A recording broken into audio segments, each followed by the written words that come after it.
Welcome. We're ready.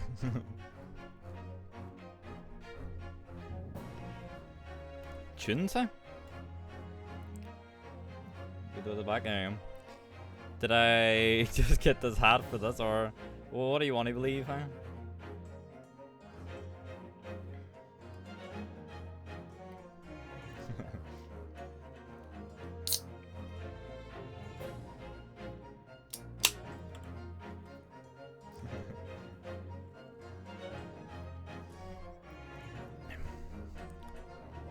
The truth is that I've owned this for many years. I got it when I went to London for the very first time, and we went to Baker Street, and there was a statue of Sherlock Holmes, and a shop near it was selling deerstalkers. And although I had no desire to actually wear the hat, I'm a big Sherlock Holmes fan, so I wanted a deerstalker from Baker Street. So I bought a deerstalker on Baker Street. Alright. I'm sorry it's not as entertaining as you may have hoped.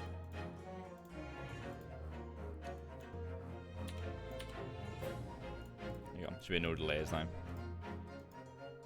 Actually a good story. Yeah, that's good. Alright.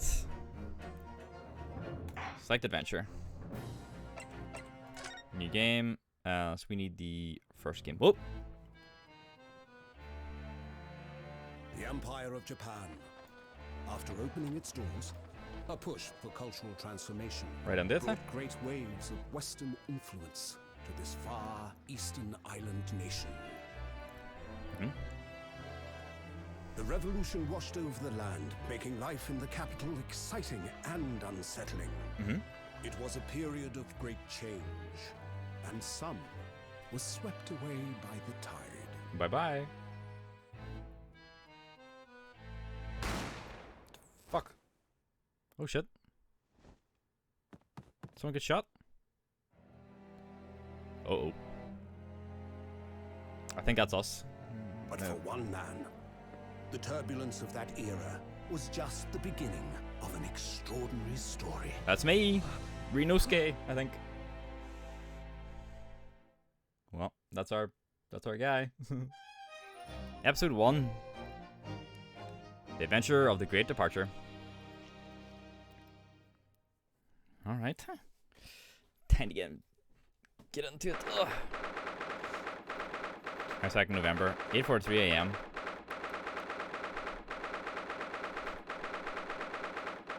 Supreme Court of Judicature?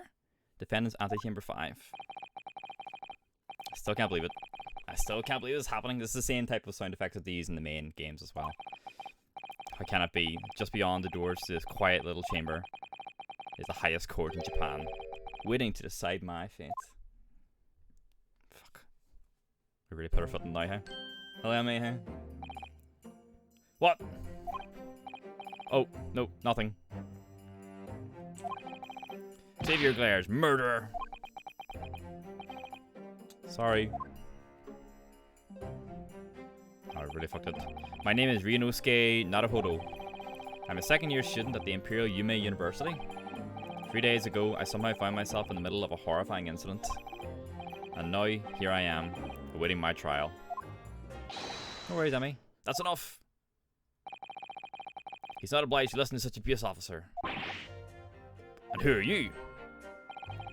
I'm this man's lawyer. I'll be defending him today. Lawyer? Yes, until the judge has given his verdict in the case. No one has the right to treat him as a criminal. So you will hold your tongue. The man's got a fucking katana. Technicalities. Look at you haven't even graduated yet. And yet, I still seem to know better than you how a court officer should behave. Got he, huh? Right, Ryunosuke? Oh, yes, of course. Sorry. Checks out. We're in, like, olden Japan. What are you apologizing to me for?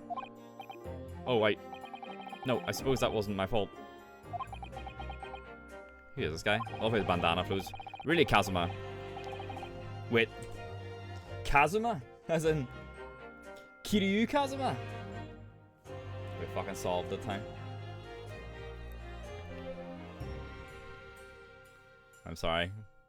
Kazama was Kiryu's like foster dad. Kazuma is Kiryu's surname. We found him, huh? He never left us, huh? Ha ha ha ha! There you go again, apologizing. Just like always. Though I must say, you've been all over the newspapers these past few days. Yume University professor murdered in cold blood by student. But obviously, you didn't actually do it, did you? Of course not. You have to believe me. I didn't do it. I can never murder someone. Hope not, huh? There's nothing to worry about. Straighten yourself up. Hold your head high. You mean... I believe you. I know you're innocent, Rinosuke. Nice. You can see my cursor, sorry. Kazuma Asugi, my best friend, also in his second year at Yume University. He's far more clever than I. Star student, in fact. He's even a qualified lawyer. Impressive considering he's still an undergraduate. It's not that impressive. The very concept of lawyers is only a few years old. Here in Japan, anyway. My qualifications don't mean much. Yet. You said exactly the same things. You said exactly the same thing 3 days ago. But I'm proud to have a friend like you, Kazuma. Truly. 3 days ago. Yes. That's when all this started. Oh god. Huh? Ah, look at him. Congratulations, Kazuma. Looks like you're going to get to study abroad at last. I know. I've been forever dreaming of this day. Finally, those government elites have acknowledged my academic achievements and successes in court. So you'll be representing Japan as you immerse yourself in the most sophisticated legal system in the world? I'm really happy for you. I'm proud as your friend. Not a soul in the university who doesn't know Kazuma's name. He's a living legend. It's like there's some mysterious aura billowing around his temple. That's what makes the fucking bandana go. I want to bring about change on our own legal system. I need to move my mics a little bit. That's why I have to cross the ocean to see the real thing with my own eyes. I'm assuming he's going to, like, England. The heart of the British Empire. Abort, abort. I wish I could see it too. Then come with me. We'd have a wild time tearing up the streets of Her Majesty's City of London together. If only it were that simple. Oops. I clicked something I shouldn't have clicked. Yeah, so Kazuma wants to go to British Empire to learn how to be a lawyer. Why do you think I'm wearing the hat, Ty? Oh dear, look at the time. I better be going. Alright, I'll see you later. I think I'll stay and enjoy this place a while longer. Good idea. After all, it's not every day you get to visit a high-class Western restaurant like this. See you in English class tomorrow then, partner. He seems pretty good. I like him.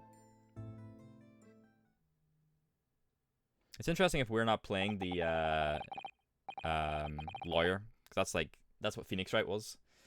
Kazuma seems to be the lawyer, so unless Rinosuke is going to follow in his footsteps. It was straight after that. That's when it happened. Asugi, may I have a word? Hopefully it's not a woman, I've just given a really deep voice. Oh! Can he be a lawyer in Japan? He wants to go ahead and abroad and further his studies, Sam. Professor, I knew you were coming. Well, this case has personal significance to me. But never mind that for now. Asugi. Where's the thing? You should go immediately to the judge's chambers. I'm going to see if I can, like, not capture my cursor. There we go. All better, sorry. You should go immediately to the judge's chambers. To His Excellency's chambers? Why? He was looking for you before. You advocating for the defense in this trial was a sudden decision. It seems there may be some confusion about procedures today as a result. Who's this man?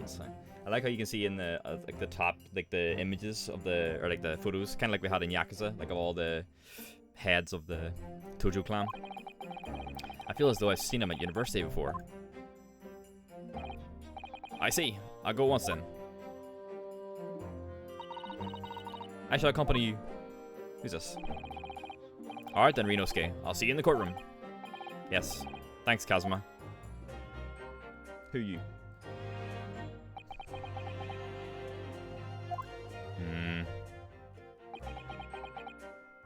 Mod check. Oh, this is awkward. Are you looking at me? If I may. Yeah, sorry. You must be the defendant. Rinosuke Naruhodo, I believe.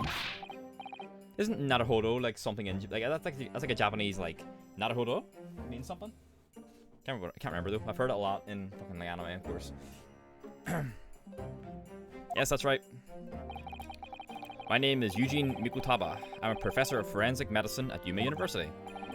Ah, Professor Mikutaba. I've heard that name from Kazuma before. As I recall, he's been pushing to get the government to agree to Kazuma studying abroad. Asugi has told me about you. You and he are best friends, I understand. As such, I feel you should know. Know what? Well, as you've no doubt heard, Asugi has been granted permission to go and study in Great Britain. However, if you should fail to defend you in today's trial, I'm afraid that permission will be revoked and never granted again. Shit. What? Ah, as I suspected. You were unaware of this. I had a feeling Asugi may have chosen not to tell you. Man's keeping it from us. You have become a rival. He seems okay, like, you know. Seems like a good dude, but he's just not telling us this information because he doesn't want to stress us out. He's agreed to defend me, knowing that if he fails, his dreams will be shattered. But I don't understand, why would the government do such a thing? Okay. The administration has to choose from a large number of applicants from overseas study. It's very difficult to persuade them to grant permission, even in the most favourable of circumstances. I don't believe it. But I didn't do it, I swear it. I'm not a murderer. I'm sure that's true. Nevertheless, I can assure you that proving your innocence will be no easy task. You see, there are certain peculiarities about today's trial.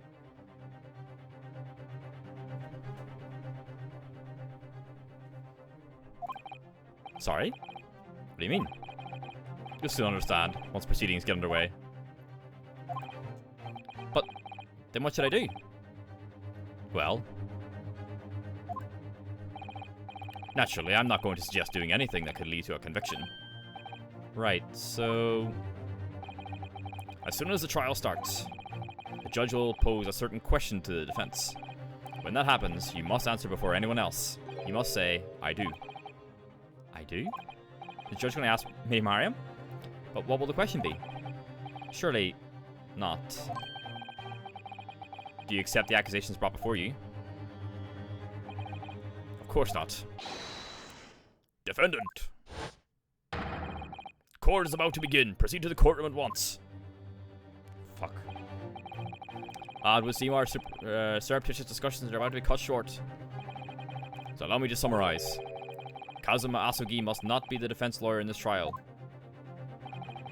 Of course, as the defendant, the final decision is yours. What are you waiting for? Do you want to be found guilty for failing to appear? Get moving. There's no point in anyone advocating for the likes of you anyway. Ah. This is it. This trial goes badly. Kazuma's dreams of studying abroad are over. What's more, I'll be found guilty of murder. And so, with absolutely no idea of what lay ahead, I embarked on that unforgettable trial. Let go! My one and only chance of proving my innocence. The trial that would decide my destiny. Let's go. 22nd November, 9 AM. Supreme Court of Judicature, Courtroom 2. They'd never heard of that whole innocent until proven guilty thing. No, this is not present day, Hank. We have no laws. Oh, look at this face time. So this is a courtroom. Where's the judge? The Supreme Court of Judicature. No court in the land has more power. So in the old games, the judge is like an old guy with like a bald guy with a big huge beard. So I don't know who it'll be in this. I don't much like the look of those people sitting in the public gallery. Lots of military and other uniforms in there. The powers that be have demanded this be a secret trial. A secret trial? Fuck. Some shit going on here, huh? A trial that's closed to ordinary members of the public. Only military and government officials may attend. What? But why? It'll become clear in time. But for now, you need to concentrate, Ryunosuke. It's about to begin. Ah. Let's go. The court will now hear the trial of Ryunosuke Naruhodo. The reason I laughed was because the prosecutor looks just like the prosecutor from the very first Ace Attorney game, except like an Edo period version of him. Look up Ace Attorney and Ace Attorney Payne, Payne, and you'll see he looks like this guy that's facing us. This guy, he looks like him. The prosecution is ready, Your Excellency. As is the defense. Before we begin, there is one point of order I would like to confirm. Yesterday evening, the defense made a last-minute request for a change of advocate. That's correct, Your Excellency. I made the request myself. Normal procedure is for the defendant's advocacy to be decided 2 days prior to trial. As this is an unusual circumstance, I am obliged to ask for final confirmation now. Who advocates for the defendant in this trial? This is it. This must be the question. Who's going to defend me? That's the question the professor meant. But then, if I say I do, I need the answer quickly. What should I do? I do! Let's go! Your Excellency, no confirmation is needed. As I'm standing here beside the defendant, I hope it's clear who will advocate for his defense. It's me. His eyes. We have to be the defendant. We have to be the attorney. That's the game. We can't let Kazuma do it. That's us. What is the meaning of this unruly outburst? I would like to inform the court that Ryunosuke Naruhodo will be defending myself. You'll be... What? What are you playing at, Ryunosuke? Professor Mikosawa told me everything, just now before the trial. You do what? He said that your dreams of studying abroad would be dashed if you were to lose. How sad. It means you don't have faith in me. You think I won't be able to get you off? No, it's not that really, it's just that... Well, on the off chance that things don't go well for me, I couldn't bear to be the reason that you... Yes. I knew that's how you'd feel. Which is exactly why I decided not to tell you. Professor Mikosawa shouldn't have stuck his nose in. Oh. Very well. The court hereby recognizes the defendant's desire to advocate for himself in today's trial. Well, well. Does the accused admit defeat already? Renouncing his own counsel? Objection. Really?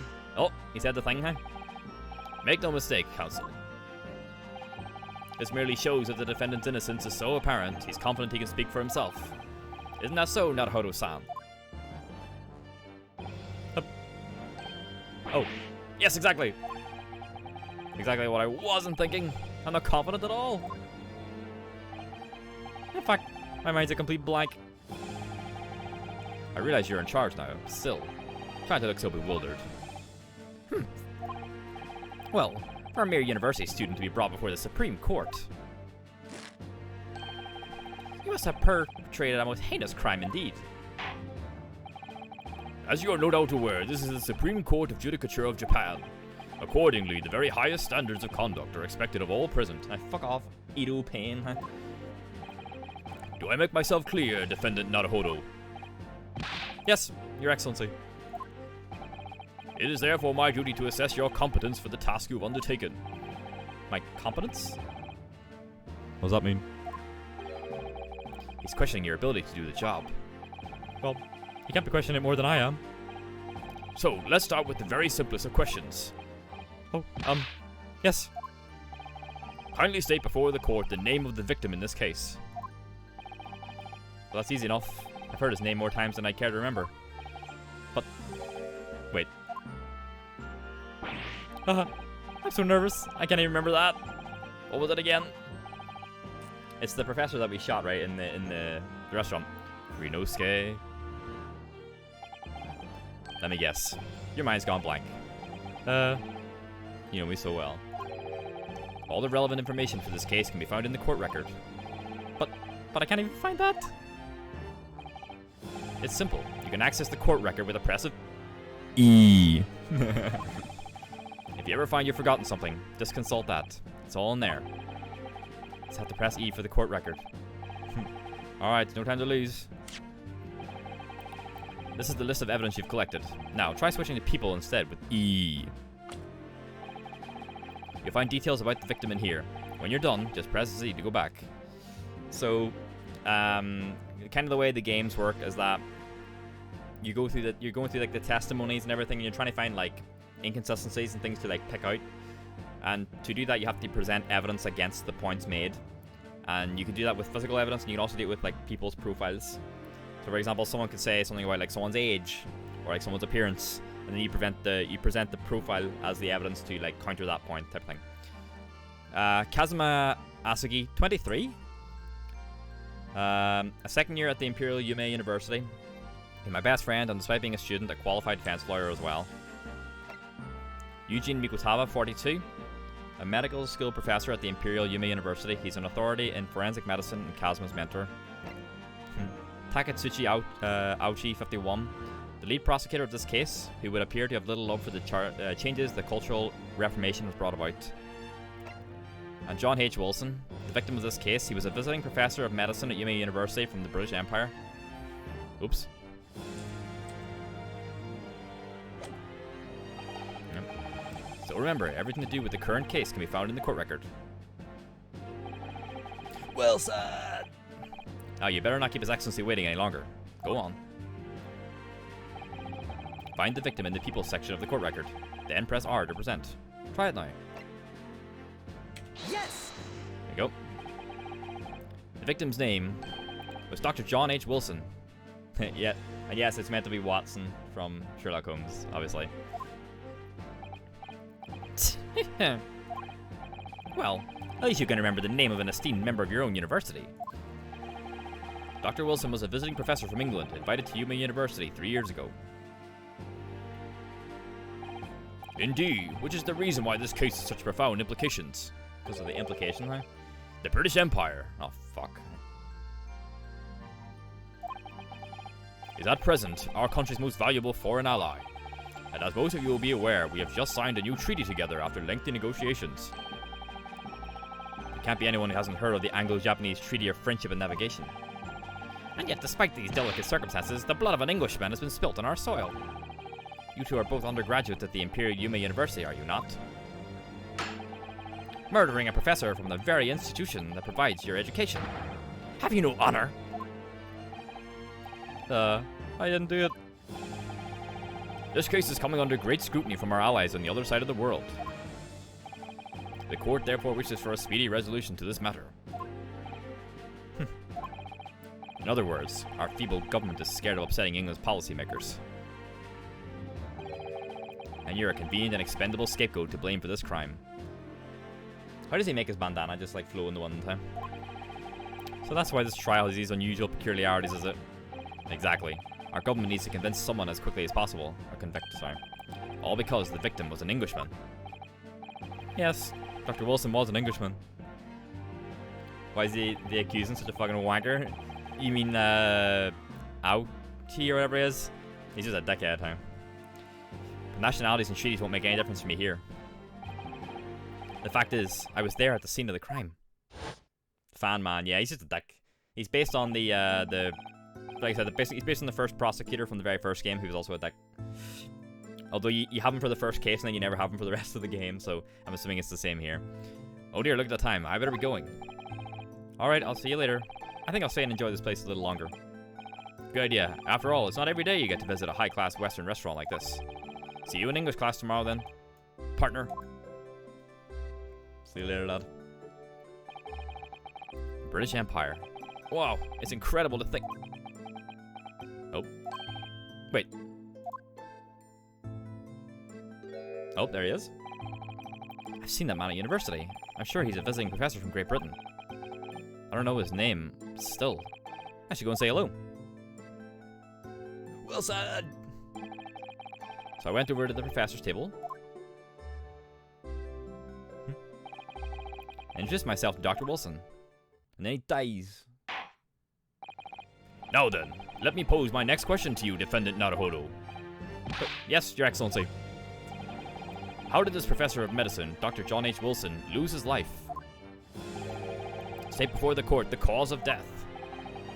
The cause of death. Well, obviously, that was, I think he was shot, right, wasn't he? Ryunosuke. Remember that in court, every assertion must be backed up by evidence. By evidence? But how? Find the piece of evidence that shows the professor's cause of death and select present. Do it now. So university collar pin. Proof that I'm a student at the Imperial Yumi University. I always wear it on the collar of my uniform jacket.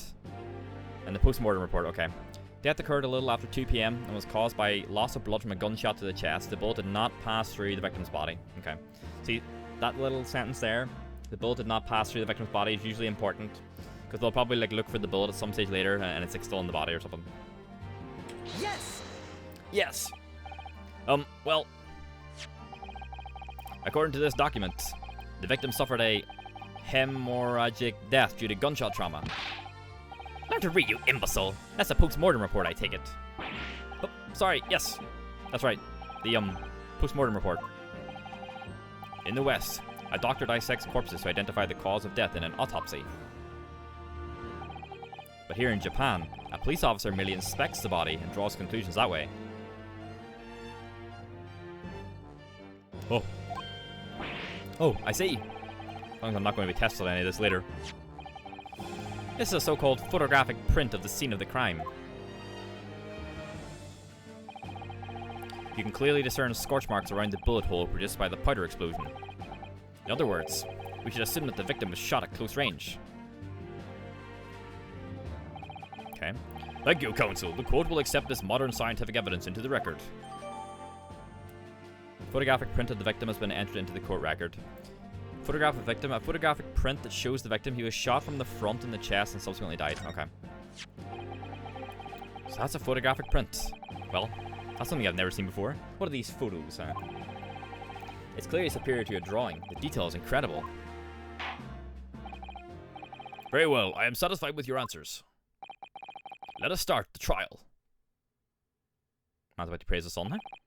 Certainly, Your Excellency. So, without further ado, in order to better apprise the court with the facts of the case, the prosecution hereby calls its first witness, who was there at the scene of the crime when it happened. Oh, this is it then. I think I may have worked out what the professor had in mind. The professor? You mean Dr. Mikutaba? Yes. Clearly, you're the defense lawyer today, not me. That doesn't mean... Well, I can still act as your assistant. Yeah, you always have an assistant. Yes, it's great to have Kazuma as our like... Yeah, the assistant's always great. It's like Maya Fey, if you look her up from Ace Attorney. She's generally your assistant. She's really, really good. Of course. When he was speaking with me before, he simply said, Kazuma Asugi must not be the defense lawyer in this trial. He really has been sticking his aura in, hasn't he? Maybe, but any help you can give me would be greatly appreciated, Kazuma. Especially if you're an ancestor to Kiryu. My first piece of advice is, rein in that crazy look of bewilderment and control the cold sweats. Only if you rein in that crazy headband and control the cold stares first. Man's fucking all the time. Oh, the waiter. Witness, state your name and occupation for the court, please. Sorry, I need to like just shift my leg. He's gonna say that he saw us sitting or something. Of course, my name is Satoru Hasunaga. I am the head waiter at Western Style restaurant called La Carnival. Oh God. Are you alright? You seem to be coughing up some,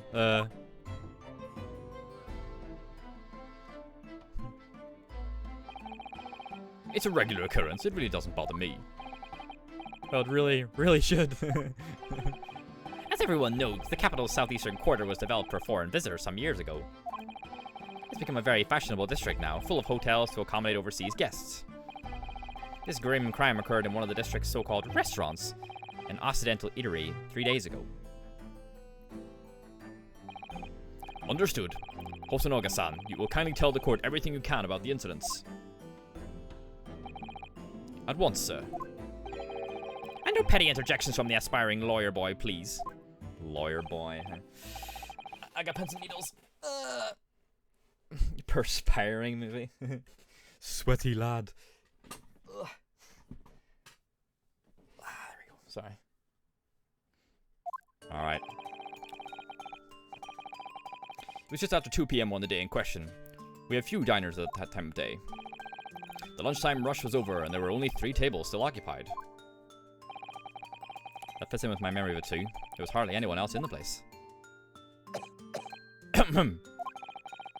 It was when I was in the kitchen, putting away crockery and cutlery. Oh. A gunshot rang out, so I hurried out to the dining area to see what had happened.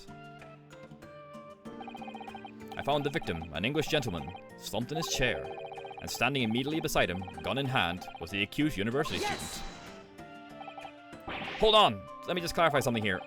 While I did pick up a gun that I found lying on the floor beside the professor, I didn't shoot him. Objection! I believe I asked you to refrain from petty interjections.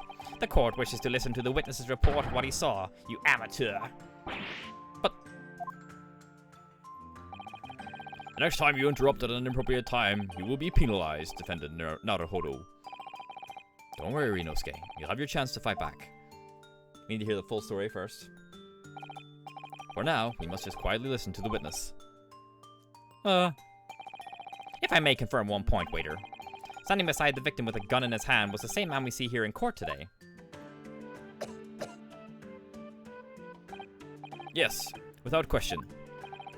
I see. And apart from the accused, was there anyone else standing beside the victim?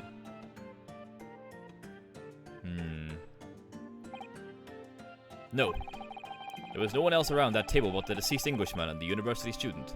So sometimes, like, so there's actually like a story in play here. Obviously, it's like, so in some of the games, like the witnesses are like corrupt and are like working with the prosecutor. Sometimes they're completely innocent and they're just telling what they saw. So you never really know. So it's a lot of fun. So this guy could be completely honest in everything he's seeing, or he could be bullshitting. We don't know. We'll find out soon, huh? There's no one else around that table but the deceased Englishman, the university student. Huh? Wait, what did he just say? There was no one else around that table. What's the matter, Rinosuke?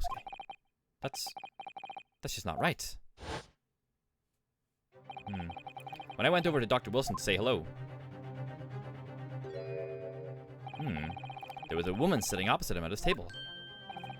Really? And that's not something the waiter could have missed. I've been warned about interjecting, but still, what should I do? Wait and see. We had no evidence. I desperately want to say something. I was told not to interject. Rinosuke. If your parents tell you to study, you're the kind of man who would diligently get to work, aren't you? I suppose I am. I'd never have gotten into Yumi University otherwise. But you can't just always follow the rules in life, you know? If you don't say what you want to say right now, you'll seriously regret it when you're found guilty. Well, I guess we go for it then. Alright, you scared me. I won't forget that piece of advice in a hurry. And there is something I want to say. I'm just going to shut my eyes and say it. We're fucking going, huh? Just a moment, please. Dr. Wilson wasn't alone that day. I'm sure of it. There was a lady sitting with him at the same table. Dear me. What are we going to do with you? With your blatant disregard for court proceedings, I'm beginning to wonder if you're not a fraud. Could it be that the accused, this mere student, is not a real lawyer after all? But I'm sure of what I saw. Hosonaga-san, is there any chance you're mistaken? Perhaps your memory of events is hazy.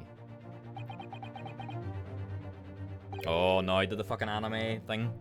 No. The deceased gentleman came to dine alone. I don't believe it. I actually have a rough plan of the restaurant as it was that day. Please, have a look if you're like. Let me see. A sketch of the establishment's layout drawn by yourself, I presume. That's right. I'm afraid I used the back of my business card. It was a turbulent situation. However, as you can see, the gentleman in question was seated alone. Yeah, but you could just fucking draw on that. Made it all up. Well, you're clearly a very conscientious waiter. Let me just draw out my own evidence. Yeah, exactly. Because they don't have photos and stuff because it's like of the time period. Well, they do, but they're like really rare. Thank you, sir. The court will take this plan and add it to the court record as evidence. Oh, well. Is there a problem? Hand the plan to the court officer at once. Of course. Here you are. What was that about? He's been completely calm and collected until now. Yeah, he wasn't expecting to get fucking taken. Oh, fuck. Something clearly seems to have shaken him. The waiter's business card has been entered into the court record. The head waiter's business card has sketched the restaurant's laid on the back. Man's fucking... He's like shitting himself, huh? COVID, eh? Praise the sun. So, the court has now heard a preface of the case. Yes, at the moment the gunshot was heard in the restaurant. The only person in close proximity to the victim was the defendant on trial today. Hello, Farrell. We miss you. Have a lovely afternoon. Evening. You would seem we are looking at a black and white case here. Bye-bye. Defendant Naruhodo. Yes, Your Excellency. If you admit your guilt at this stage, the court is willing to look mercifully upon you. In other words, you may have some small reprieve in terms of your inevitable punishment. I call this waiter as an unsworn witness in order to explain the details of the case to the court. But I must warn the defense if you are determined to pursue matters further in this trial. The prosecution has decisive evidence from sworn witnesses who were present at the scene of the crime.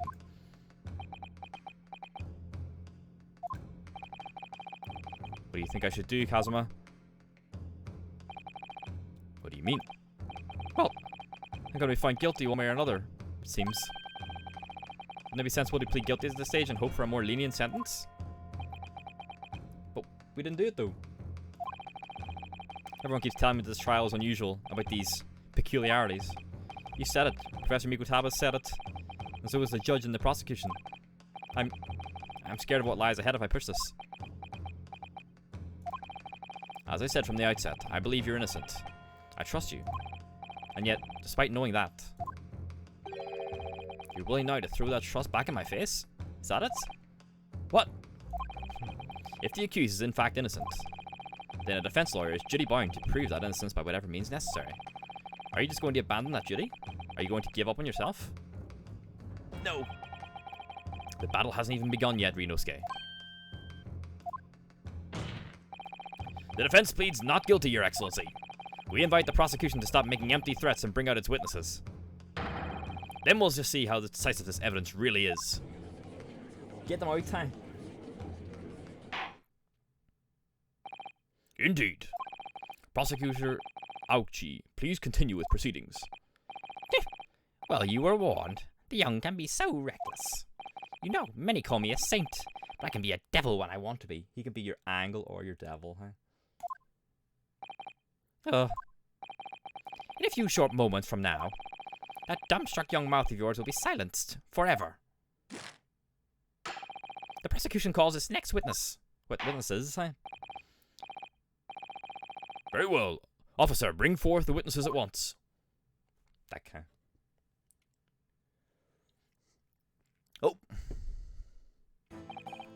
Oh, they were there. They saw the gunshot. They were in the opening cutscene. Witnesses, kindly state your names and occupations for the court. Right, anything of voices, huh? Yes, sir. The Great Nippon Imperial Army Sergeant Isera Nosa reporting for duty, sir. Myself, I find employ as a purveyor of fine articles of antiquity from the efflorescence of our nation, Nippon. And conduct my trade from Rasute, a humble premises in the 2nd District, Kyuryo Korekuta, at your service. I can't remember the first guy's voice at this stage time. An antique dealer and a soldier. What an unusual pairing. Both of these gentlemen were present at the restaurant on the day in question. They must be the diners at the other table that the waiter mentioned. Myself, I habitually take tea of the most exquisite aroma at the establishment in question, always post-noon. and not infrequently converse with interested parties regarding the curios with which I make my business. I can't understand a word that old man is saying. He's an antique dealer. It sounds like he's a regular at La Carnival. He seeks out potential customers who may have an interest in antiques and tries to sell his wares to them. He obviously targets La Carnival because it's a high-class restaurant with rich clientele. Right, I see. Although, to be honest, that sergeant looks more like he'd be a seller rather than a buyer. Now, you both witnessed the precise moment of this atrocious incident. Is that correct? Affirmative. The enemy unit was seen attacking the foreigner in what can only be described as an act of war. Sir! It was that black uniformed rogue infantryman over there who unloaded his firearm, sir. What a noise. This man's as impossible to understand as the other. But I'm almost sure I heard a strange noise during that last thing he said. Yeah, it was like a fucking baby cried or something. So, this is the decisive evidence the prosecution was threatening. The soldier is claiming that he actually saw the precise moment you shot the victim dead. Yes. Well, are you starting to feel uncomfortable? If I'm honest, I was feeling uncomfortable from the start. Now, the judge will hear your formal testimony, please. You will state everything you saw at the precise moment that the incident occurred. Yes, sir. Standing by, ready to report, sir. What's that fucking baby noise? Unsavory memories of a most acerbic afternoon. Right, this is the point that we can dissect now. This is the testimony. This is where we can go and tear it apart. What the witnesses saw. I was ingesting a regulation beefsteak at the restaurant while having a tactical discussion with the old man. Myself, I was extolling the virtues of a particularly fine golden curio to the military gentleman. At that precise moment, a firearm was discharged. I observed the enemy's actions with my own eyes. The black uniformed varsity cadet fired on the English civilian, and from the back, the cowardly little weasel. From the back? But we know he was shot in the stomach.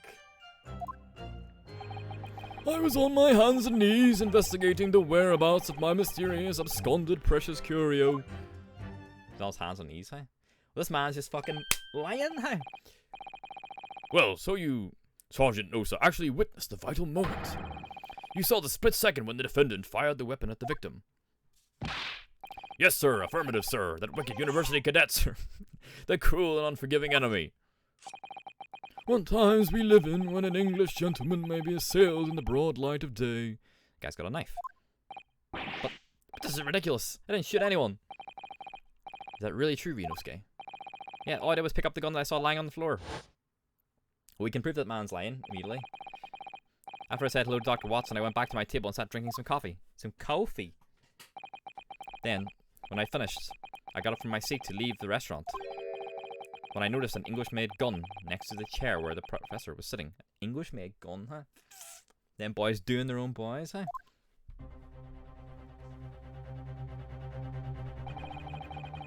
I thought perhaps the professor had dropped it. So I bent down, and just as I was picking it up... Oh, shit. So there's two guns? Well, if that's the truth, there was obviously a criminal on the scene somewhere. Is it the old man? And somewhere in these two witnesses' testimonies is a clue as to who that criminal was. There is? Ryunosuke, you must exercise your right to cross-examine the witnesses. Cross-examine? Do it now. As we have heard, Your Excellency, there is no room for doubt in the testimony of these witnesses. The defendant is clearly guilty. It is time to bring this despicable student to justice. Certainly, the testimony the court has just heard eliminates any vestige of doubt. Therefore, it is my grave duty to declare the verdict of this trial. Putting his hand up, hey. What in the name of the Emperor is the meaning of this outburst? I mean, the defense demands its right to a cross-examination. Dear me, dear me. Let me guess. The Hachimaki headband boy next door told me to do it. How pathetic. Huh? How did they know? The prosecution objects. This is a clear waste of time.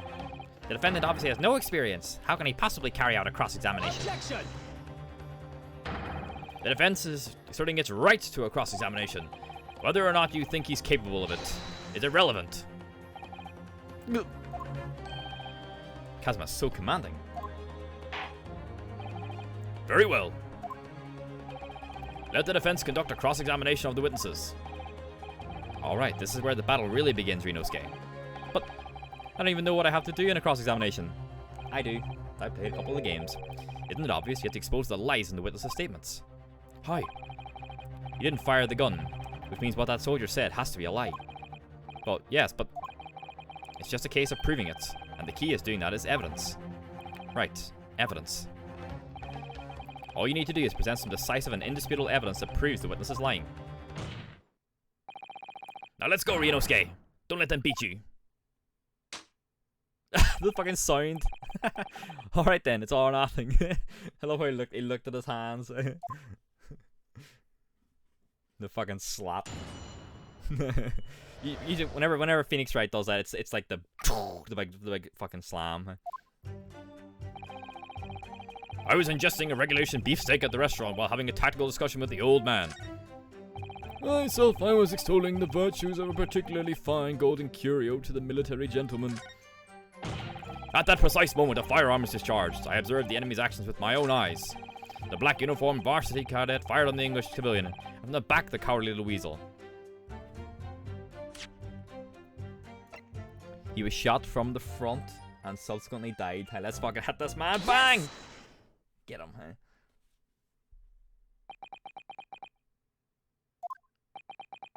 Oh, look at him sweating, huh?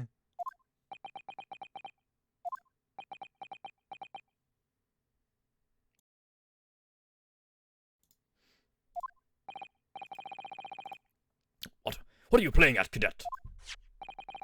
What is the meaning of this subordination? Thrusting some photographic print in my mustache.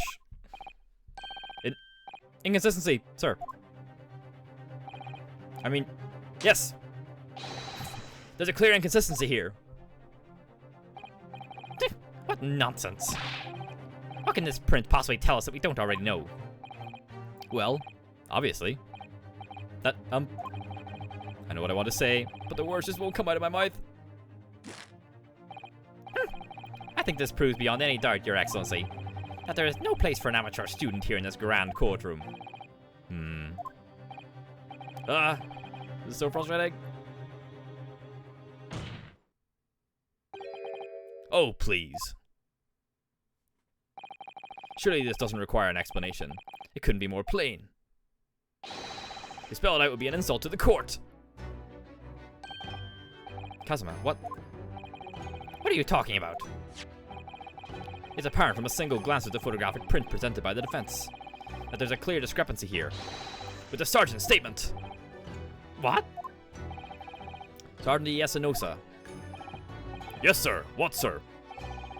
That statement you just made was this. The black uniformed varsity cadets fired on the English civilian, and from the back, the cowardly little weasel. Yes, sir. Affirmative, sir. I witnessed the crime with my own military-grade eyes, sir. Yes! But no, that just can't be. And why not, cadet? Because... Take a close look at the print. The victim, Dr. Wilson, died from a bullet wound to the chest. Ah. Sergeant, according to your witness statement, the culprit shot the victim from behind. And that is the obvious discrepancy here. Well, how do you explain it?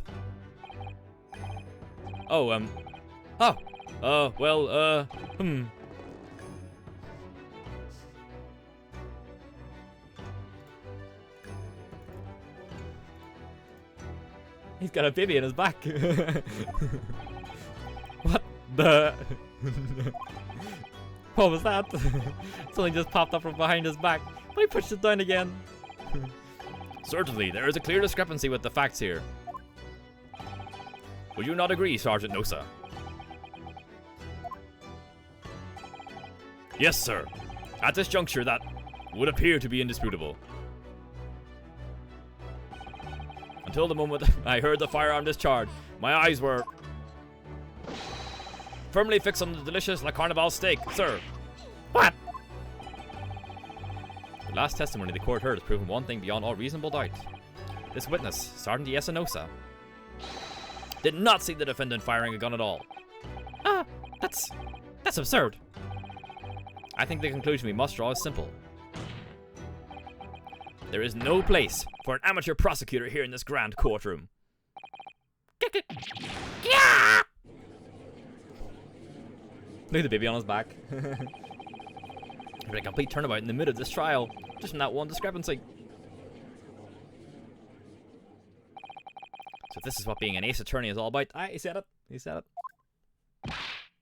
But I definitely saw him. That university cadet there. He was pointing the firearm directly at the victim's back. Yes!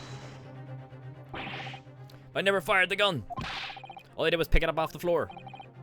And you, old man, you didn't see the moment the victim was shot either?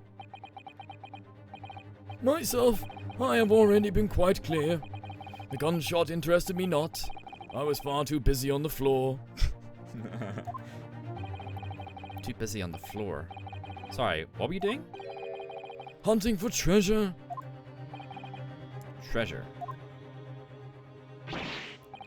Indeed! The Hoy Koban, my prized coin! On each occasion when I visited that restaurant, it is my habitude to place in my bosom pocket a particular trinket of interest from my shop, Rasute. In the hope of meeting a rich diner who might like to buy it from you? On the day under scrutiny, it was to the military man that I proffered my Hoy treasure.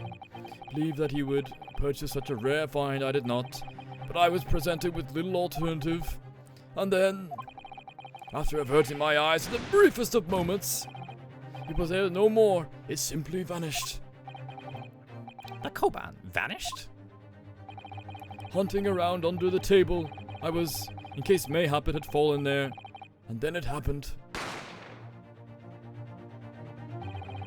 You heard the gunshot, you mean? Yoink. Indeed I did, but I heeded it not, for I was concerned only with finding my absconded Hoy treasure. Nothing could distract me! Out of interest, did you find the coin in the end?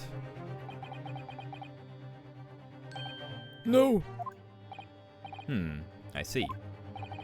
That lamentable day, the precious Hoy Koban was lost to me. No doubt some unscrupulous scoundrel pocketed the prize coin for himself. As I am sure everyone present is aware, this case demands a swift and decisive resolution. Our government has promised to send a full report to Great Britain by telegraph this very afternoon. Nevertheless, the witness testimony the court has just heard was inconclusive. No matter how subversive our government feels it must be to the British. It would be unforgivable to deliver a verdict in this trial right now. What is your position, Prosecutor Aoshi? Worry not, Your Excellency. The defendant may have fled a tiger at the front gate, but you will find a wolf at the back. Eyewitnesses have further testimony to make. Explain. Upon hearing their next statements, it will become abundantly clear that there is only one person who could possibly have committed this despicable crime. Equally despicable defendant, Ryunosuke Naruholo. What? He really seems to have a despicable opinion of you, doesn't he? Very well. The court invites the witnesses to testify again. You will thoroughly explain the reasoning behind the prosecution's allegation. Is that clear? As clear as Kiriko glass, Your Excellency. Yes, sir. At once, sir. Awaiting signal to testify, sir. You fucking baby, hey? Excuse me, but there's something, or someone, peeking out over your shoulder, I think. Affirmative. The newest member of the Nosa family to rise up through the ranks, sir. Name, Ido. I've seen those straps are a sign of the sergeant being too strapped to afford a nanny. Ido. Tension! Oh, tension. Fuck. Tension! The fucking multiple E's caught me. Hey, sorry. Tension! Your father is about to quell the enemy. Ugh. Watch and learn, my boy. The fucking dirt snot from his nose. Hey. Alright, testimony 2, huh? The true culprit. Even if what I saw wasn't the precise moment the firearm was discharged, it's almost the same thing. Yes, pointing his gun at the flooring man, he was that young lad in black. That much I myself did see. Furthermore, a visual search of the premises at the time confirmed that we were the only personnel present. Indeed, alone he was, the Englishman, dining all by himself. Therefore, no one other than the black and rum cadet could have dispatched the Englishman. Over and out! But the woman was there, though. You're also wondering for a second what a teen shun was supposed to say. His testimony is certainly compelling. Wait, that's nonsense.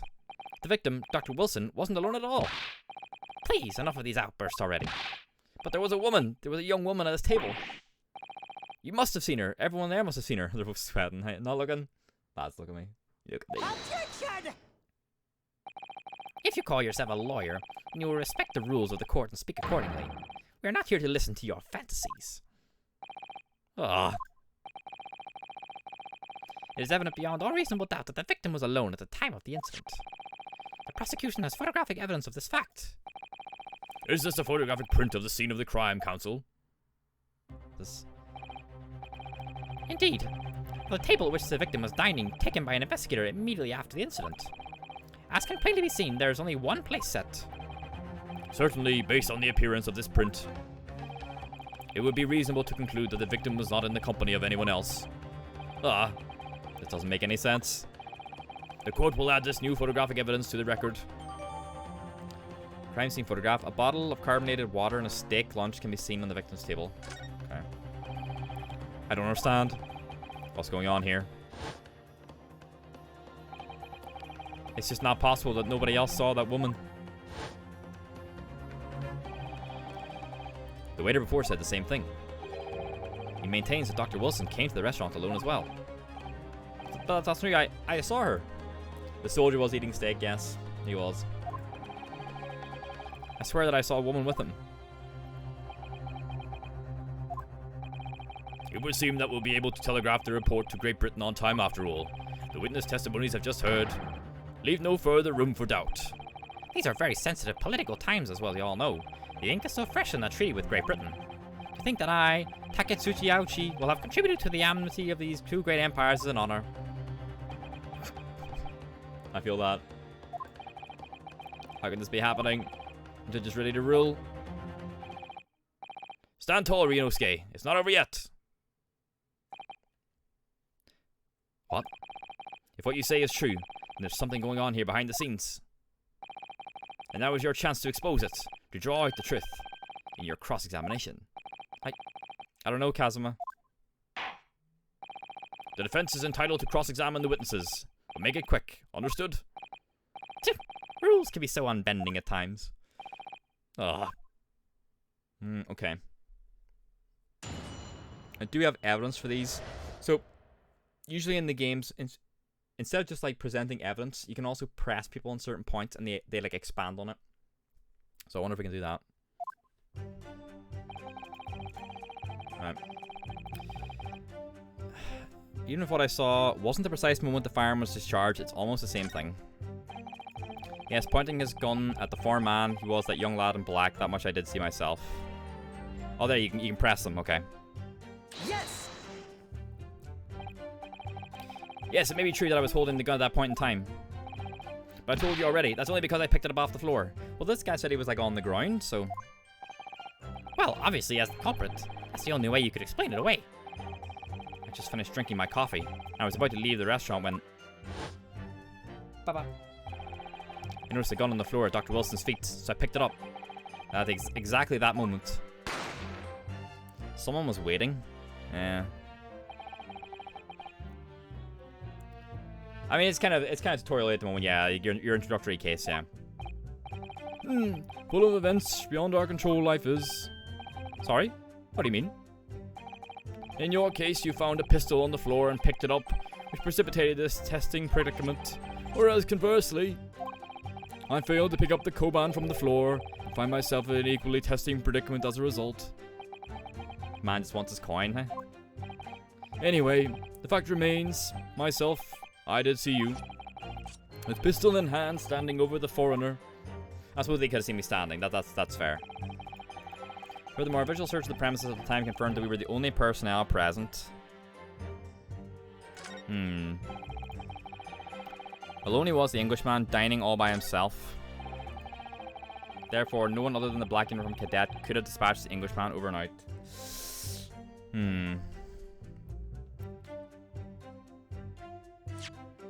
What do we have?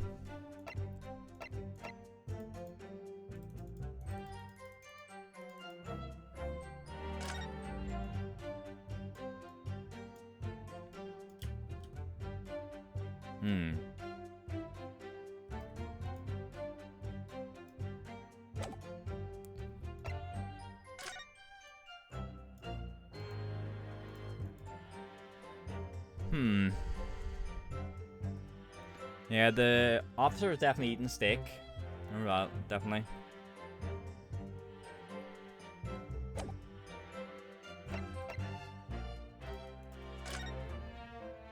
Oh no, there it is behind him.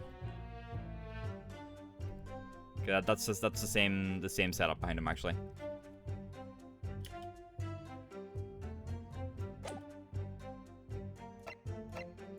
So he's like turned around in his chair, like facing out.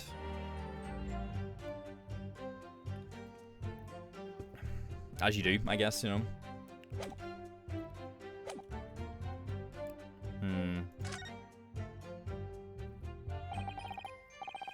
What do you think, Renosuke? What's the matter? I can't find anything. I can't find a clear discrepancy anywhere. I'm done for. I can't win this trial. No. No, no, no, no. No, no, no, no. Listen, the first thing to do is calm down. You can't expect witness statements to be full of holes every time. You just take your time and try to tease more information out of them first. What do you mean? Yeah, pressing them. You can choose to either press or present against each of the witness statements. If a witness is saying something you're suspicious about, press him on it with Q. With a little luck, you may get more details, which could prove to be crucial. Right, I see. The important point is, there's no sense in holding back. If anything even slightly jars with you, press the witnesses on it, and press them hard. Alright, got it. I'll press them like blocks of tofu. Professor wasn't alone in the restaurant, I'm sure of it. One way or another, this cross-examination is going to prove I'm right. Alright. We need to see if anything sounds like sort of jib. What do you mean? Even if what I saw wasn't the precise moment, it's almost the same thing? Yes! What do you mean? No, it's not the same thing at all. For a start, I didn't fire that gun. We have a difference of opinion on that. It's like fucking having an argument on the internet, huh? The opinion of a uniformed officer versus that of a fledgling cadet. I don't think so. Consider this, defendant. Just a moment ago, I blinked. Right? Did you? Did you see it? Did you see me blink? How could I? And yet, it is an undeniable fact that I did blink. Fucking ouchie, huh? So there you have it. Have what? Tension! A sound of the firearm rang in my ears in the very next moment. I saw you waving the gun at the Englishman. I think that says it all, don't you? Ah! And let us not forget that the antique dealer witnessed the accused in this most incriminating position as well. Isn't that so, Korakuta-san? Man's not even awake, huh?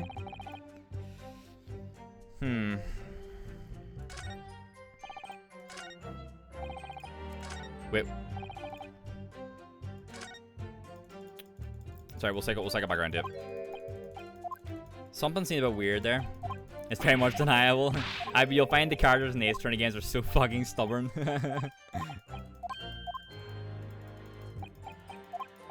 I was trying to go back in the testimony, but I think I fucked it up.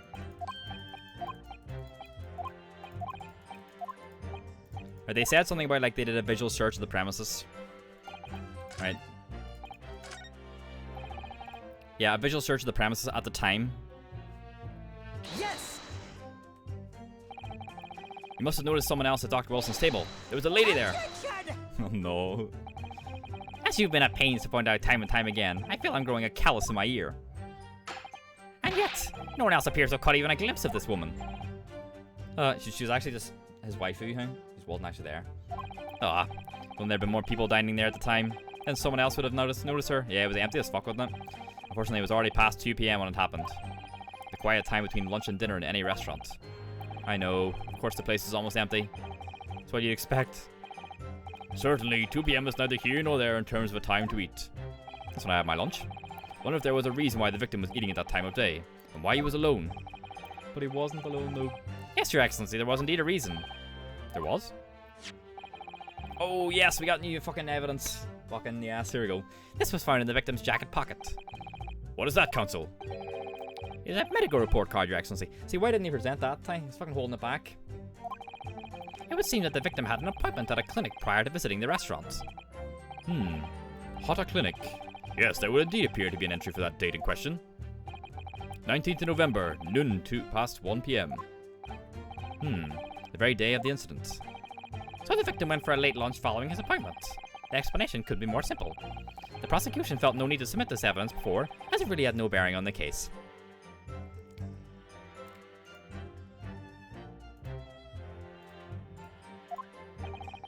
I wonder. What do you think, Rinosuke? Well, it is hard to see how it could be related, really. Remember, you can request for it to be entered into the court record as evidence if you think it could be useful. Should I ask for Dr. Wilson's medical report card to be submitted? Yes. Yes! Give it to me. If I may, I'd like to ask for that medical report card to be submitted as evidence, Your Excellency. On what grounds? Evidence? I don't know. The court's already heard conclusive witnesses' testimony. Additional evidence would be extraneous. Not to mention that the victim's movements prior to his arrival at the restaurant are of no concern. Objection! Get the fuck in there. Whether or not they have concern is for us to decide. We have a right to explore all possible avenues. I beg your pardon? You have no authority to refuse a perfectly valid request for the submission of evidence. Very well. The court will grant the defense's request. Youngsters these days are forever asserting their rights. It's the most disturbing trend. She's fucking...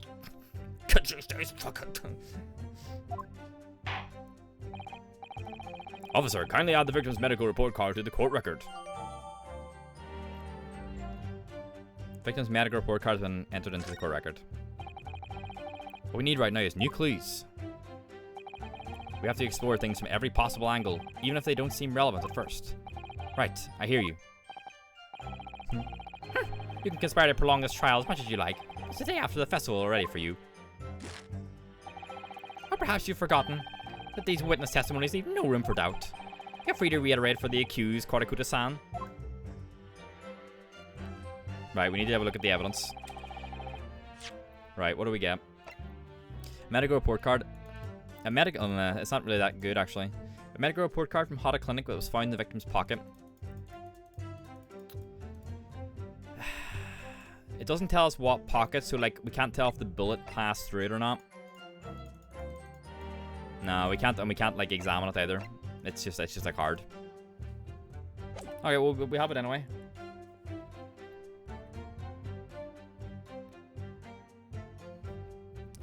This is just a lie. So you actually saw that with your own eyes, did you? The victim, Dr. Wilson, dining alone. That I did. Forgive me for the position I placed you in. So the testimonies of the old man, the soldier, and the waiter all agree on that point. Isn't that interesting? And let us not forget the incontestable evidence we have to support their statements as well. Oh, there's only food for one person? As can clearly be seen, they love this one, huh? As can clearly be seen, there's only a single beef steak on the victim's table. A meal for one.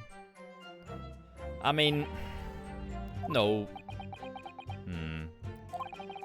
The antique dealer, the sergeant, and the waiter who testified before. It's not impossible that they're all lying. But if so, then why?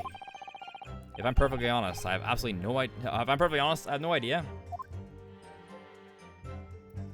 It is weird that, like, so there you go, right? So they're all in on something.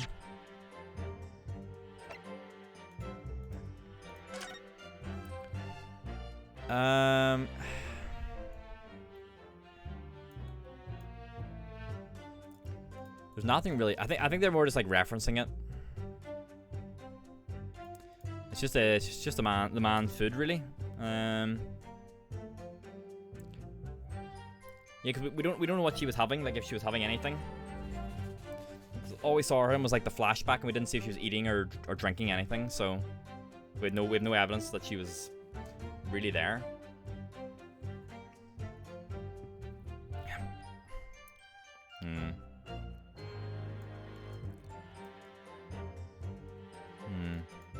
Don't know if he's left or right-handed. I don't think so, no. We're gonna keep pressing them because they've obviously left something, like they're being coy about something. Right, so the report card doesn't talk about the time that he went to the doctor's appointment, so it's not relevant. Which is generally what that means, because you can't. Sorry, I'm very shifty today. Because it's not listed, you can't present it. So we don't need to concern ourselves with that. Yes. Why aren't you telling the truth? What? What did you say, cadet? I clearly remember. Who are you, Miss fucking Irene Adler? There was a woman sitting across the table from the professor. Noon to a little past 1 p.m. Oh, you know, I remember what it said, but like, we can't use that information as like evidence because we don't have it. You know, we don't have it on like on the actual item. So the game is basically telling us that information is irrelevant. So perhaps one of you might not have noticed. But for both of you to have failed to see the professor's dining companion, it's just not possible. Inconspicuous Andy this time. On his death card thingy, it says he died past 2, though. Yeah, I mean, yeah, we can say that. Yeah, we do have record of when he died. But the record of his actual doctor's appointment is negligent. Unfortunately for you, defendant Naruhodo, it's not just a case of these two witnesses alone. Sorry? The waiter, whose testimony the court heard earlier, clearly stated the same thing. He also said that the victim was alone. That's right. Precisely. In other words, you are the sole proponent of this phantom lady. I mean, maybe she just wasn't there. That's also very possible. But if such a woman were indeed present at the scene, the prosecution demands to see proof. If no such proof exists, the prosecution demands that no further mention of this phantom woman be made. It is a blatant waste of the court's time. There's nothing I can say to that. Come on, Kazuma.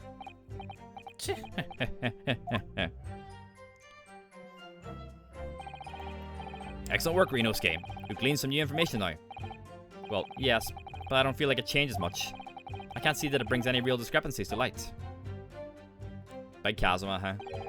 I wouldn't be so sure. Let me see that medical report card you got before. Oh? Oh, you mean this? Yes, this is a brand new piece of evidence. So perhaps we should examine it in a little more detail. How exactly? You'll notice that some pieces of evidence bear a magnifying glass. These are the ones you may examine. Oh, but we couldn't do it. Oh, we had to wait until now before we can do it. I see. Press space and you can take a closer look at the piece in question. Use the arrow keys. Oh, we can rotate it and shit. Oh, yes. To rotate the evidence in all directions and examine it from all angles. By using WASD.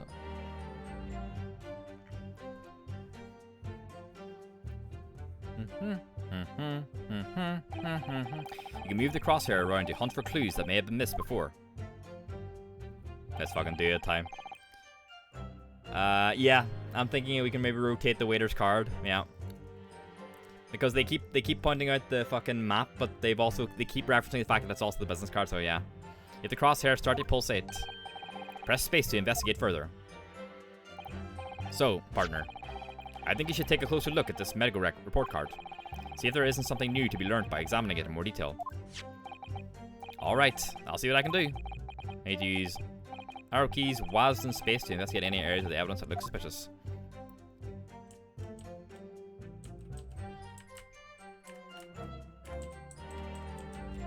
Oh.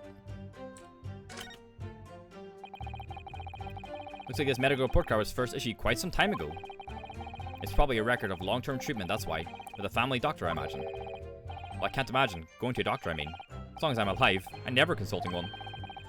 Well, if you were dead, there'd be no point. So you don't like doctors, then?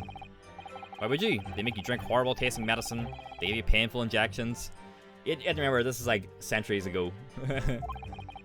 And then they demand lots of money from you for the privilege. Oh, when you're at your lowest ebb. That's the fucking... That's the modern day US healthcare. Feeling a model patient with a bad case of stubbornness, no less. Which the only cure is very better medicine indeed.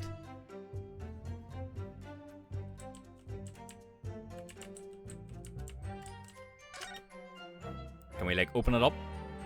Woohoo!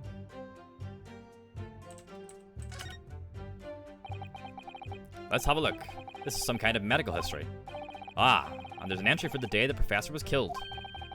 Extraction of molar with topical anesthesia. Extraction of molar? You mean he had a tooth taken out? It would seem so, just before the incident. He had a bad tooth removed. So why the fuck would he be eating steak then? There we go, bye. I fucking got it time. Yeah. Perhaps they use laughing gas. That's the most modern practice in the West for pain relief. Yes, I've heard of this anesthesia. Although it's hard to believe there's anything that can actually stop you feeling pain. Ah, there's a cautionary note from the medical practitioner as well. Don't eat hard foods. Here we go, chat. Here we go. Strictly no food or drink besides water for 3 hours post-procedure until anesthetic effects have passed. Really? Sounds like information worth bearing in mind. The medical report card's information has been updated in the court record. A record of dental work. On the day of the murder, the victim had undergone dental treatment and had been prohibited from eating or drinking anything but water. With this new information, the meaning of that one particular statement totally changes. So I think it's time we listen to the testimony again, don't you? Definitely. Fucking crack this shit wide open, huh? Alright, something about them eating alone. Nope, nope, back. No, we fucked it. I need to go back. Ah, fuck. I went too far forward.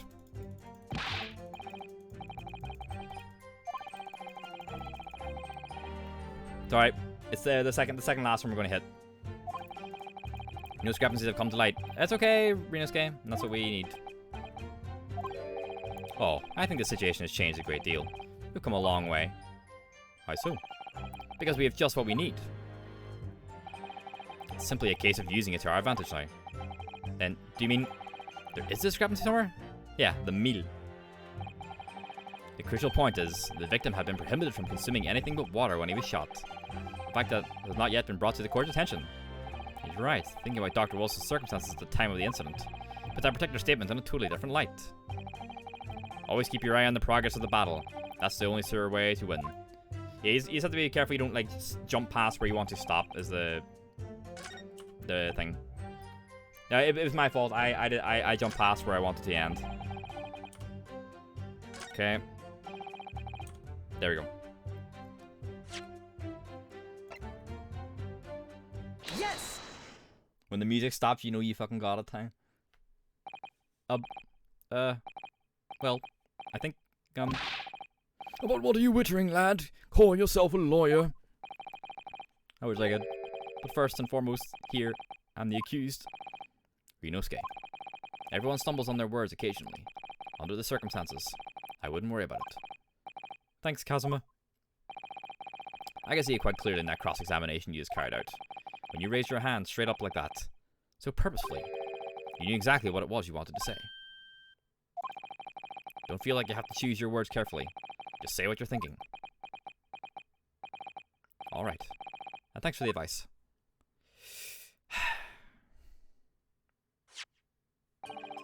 Korikuta-san, this is a medical report card belonging to the victim. Ah, I see. And? I don't see. What of it, boy? Comparing what is written on this report card with your witness statement. Something clearly doesn't add up. Dear me. Have you forgotten my words so soon, you amateur? Sorry, what? You are not to interrupt court proceedings with your amateurish drivel. But let's see if I can explain it in words you might understand. It was after 2 p.m. in the afternoon when the victim was murdered at the restaurant. Alright, Noodle. Mobile time it is. Whatever he may or may not have been done before that time is completely irrelevant. Is it though? But that's... Remember, Renosuke, you don't have to use clever language or fancy words. Just make your point. Your Excellency, I believe we're finished here. There is surely no need to prolong this trial further. The witness testimonies the court have heard have been clear and concise. This medical report card has no bearing on the matter at all, for the simple reason that there is no one else besides the pale-faced pupil who could possibly have perpetrated the crime. Yeah, Payne in the first game was an asshole as well. This medical report card has nothing to do with the case. Do you really believe that? What? That outburst half petrified me, boy. Of course I believe it. How can it possibly be relevant? Perhaps because Hoda Clinic, which issued the report card, is a dental clinic. A dental clinic? Is that supposed to mean something to me? Perhaps if I told you that the victim had just had a tooth extracted. What's this now? And furthermore,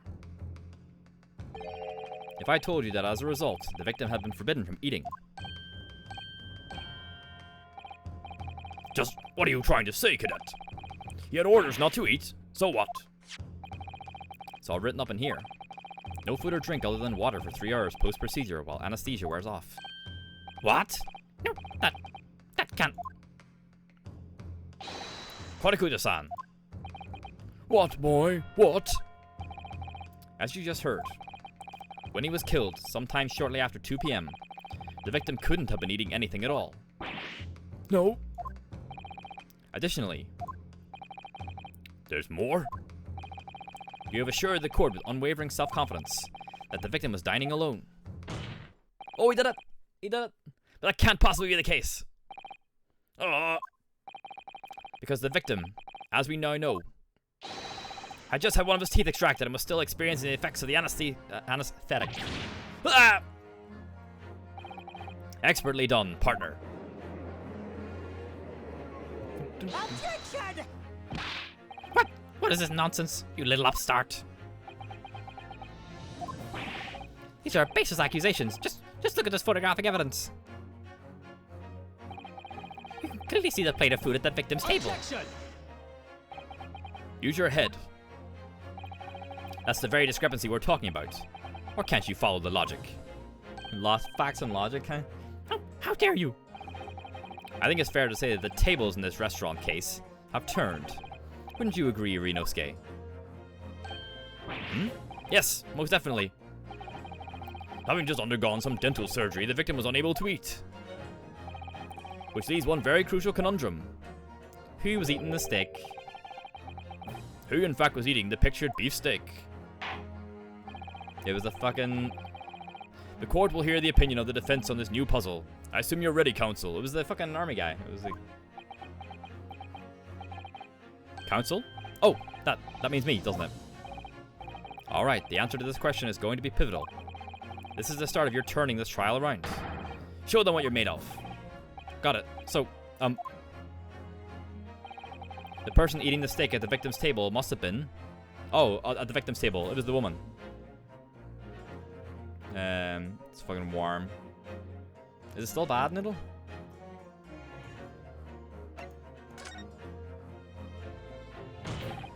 Obviously, it can only have been someone else who was sitting at the professor's table. Objection! You would not let this go, will you? There was no such person. Yes!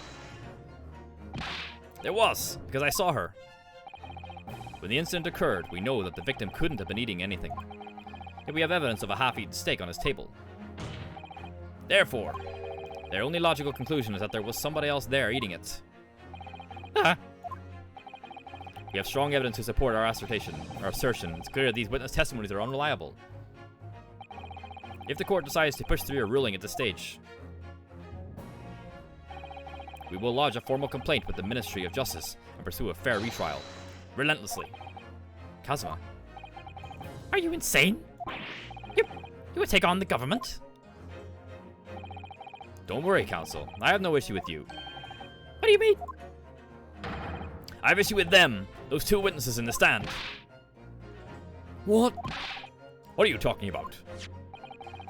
We have demonstrated with evidence that the victim was not alone. So, if it now turns out that the two of you deliberately lied when giving your testimonies, obviously you will be charged with perjury. Perjury? And, since this is a murder trial, you will also be deemed complicit in the killing. complicit in murder? No! Not that time. Negative. There was no mention of this at the tactical meeting. I was just following orders. They were fucking told they say shit time. That's right, as the man says. Just say you never saw the gentlewoman. That's what they, told us. Oh. What? What did you just say, Korikuta-san? Oh, no. You were just following orders? Now hold on, lad, I was, Say you never saw the gentlewoman. When you say gentlewoman, do you mean you saw the victim with the lady from overseas? What? Objection! Of course they were. Dodgy boys. What is the meaning of all this? These witnesses gave false statements? Is this true, you pair? Just one simple slip of the tongue. Shitbird sign. Order. Council, explain what is going on here. It's painfully clear now. You tried to prevent these witnesses from telling the truth. Absolutely not. The prosecution knows nothing of this. Gentlewoman implies she's British. I guess the way she was dressed, I guess, yeah. Like, not Japanese.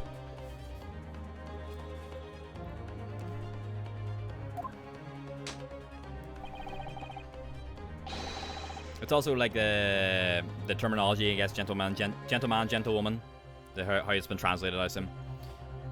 And who's behind this? Who tried to make you keep your mouth shut? Well, That's classified. He's getting mustache pulled thing. You prepared to be tried as a conspirator to this murder, are you? You wouldn't.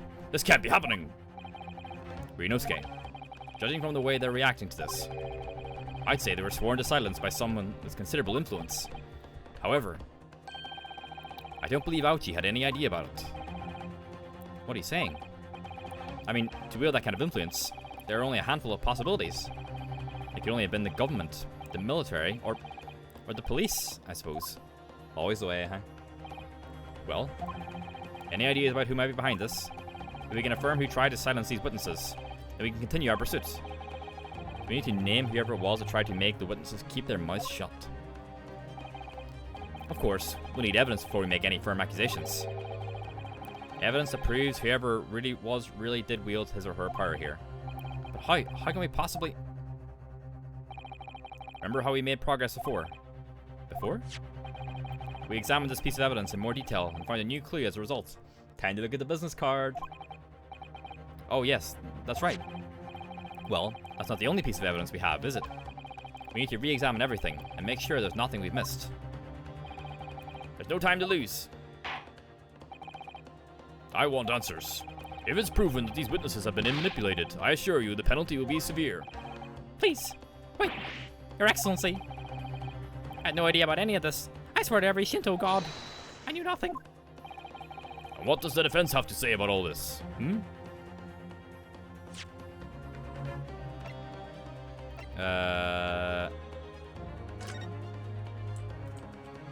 Right. Here we go. He's a fucking chief inspector? Well, that's unexpected. What is? Look, do you see it says the witness's name here? Satoru Hosonaga. Well, yes, business cards do tend to show the person's name. That's sort of the point. It's not the name that's unexpected. It's his job title. His job? Oh! Chief Inspector Satoru Hosonaga, Primary Criminal Investigation Division, Imperial Police Bureau. Inspector? What on earth? Waiter, huh? I have no idea. Let's face it, the police have a lot of power and influence, if they're wielding it somehow here. The waiter's business card information has been updated in the court record time. A sketch of the restaurant's layout is on the back. On the front, it stated that Hosonaga-san is a police inspector. Dumbass, huh?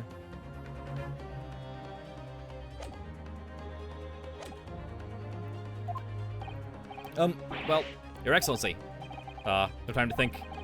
I'm just going to have to close my eyes and shout out the first name that comes in my head. Center ourselves, huh? Besides the prosecution, the only person with the necessary influence to manipulate the witnesses is Satoru Hosonaga, 29, the head waiter of the European-style restaurant La Carnival. He was serving there on the day of the incident. Was him. Yes! Dodgy boy, him. Well, surely that would be Satoru Hosonaga-san. Hosonaga-san? The waiter who took the stand earlier. Objection! Poppycock! What possible reason would the waiter have to make the witnesses give false testimony? Not to mention the fact that even a head waiter could not possibly have had that level of influence. For once, I would agree with you. If, that is, the man truly were a waiter. Poppycock. What? If he truly were? Per ouchies, all his witnesses are just fucked time. Come on, Ryunosuke, time to hit this court with the truth. The truth about Satoru Hosonaga's real identity, proven by this evidence. That's gonna be his business card, isn't it? Yes! The plan of the restaurant sketched by the man in question. I agree it shows a great deal of attention to detail, but I'm not sure we can conclude anything. Sorry, Your Excellency. That's the back of the card. It's the back of the card that's of interest. I beg your pardon? Or perhaps I should have said the front? Yes, it's the front of the back of the card. That's where the telling detail is. Would somebody please explain what this overexcited student is trying to say? Hosonaga-san sketched the plan of the restaurant on the reverse side of his business card. The front of that business card reveals the man in question's profession. His true profession. The waiter's profession? But that's surely... Good gracious! That's right, Your Excellency. The card reads, Chief Inspector, Primary Criminal Investigation Division, Imperial Police Bureau. What? The waiter is a police detective? I haven't heard any mention of this before. Why haven't I heard any mention of this before? The Imperial Police Bureau has immense power. Absolute power as far as regular civilians are concerned. So, witnesses there in the stand. Was it in fact the waiter who gave you your orders? Was it he who told you not to mention that you'd seen this foreign gentlewoman at the scene? Well...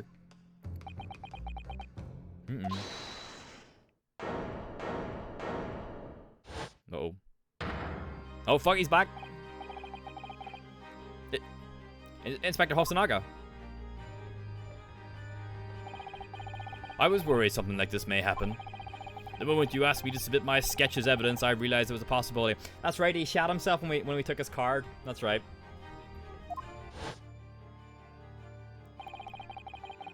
The court will take this plan and add it to the court record as evidence. He knocks me out, I can have to sleep now. Alright, Niddle, I'll see you tomorrow. You can watch the rest on VOD, sure. It'll be about another 40 minutes or so. Or I might just play until the end of this trial, whichever happens first. Oh, well. Is there a problem? Hand the plan to the court officer at once. Of course. Here you are. Yes, I remember now. He did act strangely when the judge asked him to hand over his business card. I strive to carry out all investigations flawlessly. It is my guiding principle. I let myself be distracted when I made that sketch. It was an unusually careless mistake. So, you mean to say you really are a detective? Why would a detective be working as a restaurant waiter? Ah, of course. Your salary must be terrible. I was working undercover. Undercover? Yes. There have been a series of incidents at the restaurant recently. In order to investigate, I decided to get a job there as a waiter, working undercover. Incidents at the restaurant. What kind of incidents?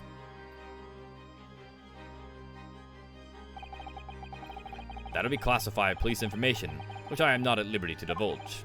However, I can say categorically that they are unrelated to this case of homicide. Very well then, Inspector Hosonaga. Would you elaborate on one point for the court? Of course, Your Excellency. We have just heard new information from the two witnesses beside you. That at the time of the shooting, there was in fact another person present at the victim's table. If that is indeed true, clearly you would have also been aware of this person's presence, having served at the table in question. However, your testimony did not allude to this other diner. Therefore, I am led to assume that in your professional capacity as a police officer, you require these witnesses to be in agreement. Would that be correct?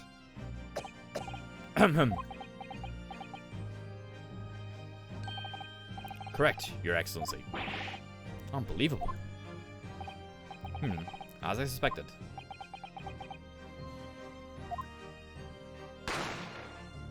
Dodgy stuff going on, huh? As soon as I heard the gunshot, I ran out of the kitchen to see what had happened. The victim sat slumped in his chair, and beside him, gun in hand, stood the accused student. Sitting opposite the victim at the same table was a young lady, whom I guessed to be an Englishwoman. It was Holly, huh? So the truth comes out. I immediately sealed off the restaurant and reported the incident to the Bureau. It was then that I received some special orders. Special orders? You mean to say, remove the Englishwoman from the scene at once. It was made clear that the Englishwoman's presence at the restaurant was to be concealed. Those are my orders. But what if this Englishwoman was the killer? I think it would be in everyone's best interest not to pursue that idea. The Empire views the friendly terms of its relationship with Britain more highly than anything at the moment. An Englishman has been murdered on our soil. To name an Englishwoman as the primary suspect, well, without irrefutable evidence, that would be completely out of the question. So that's the reason for the disappearance of the Phantom Woman in this case. But it's not right. Fucking covering everything up, hey? Even now she's like,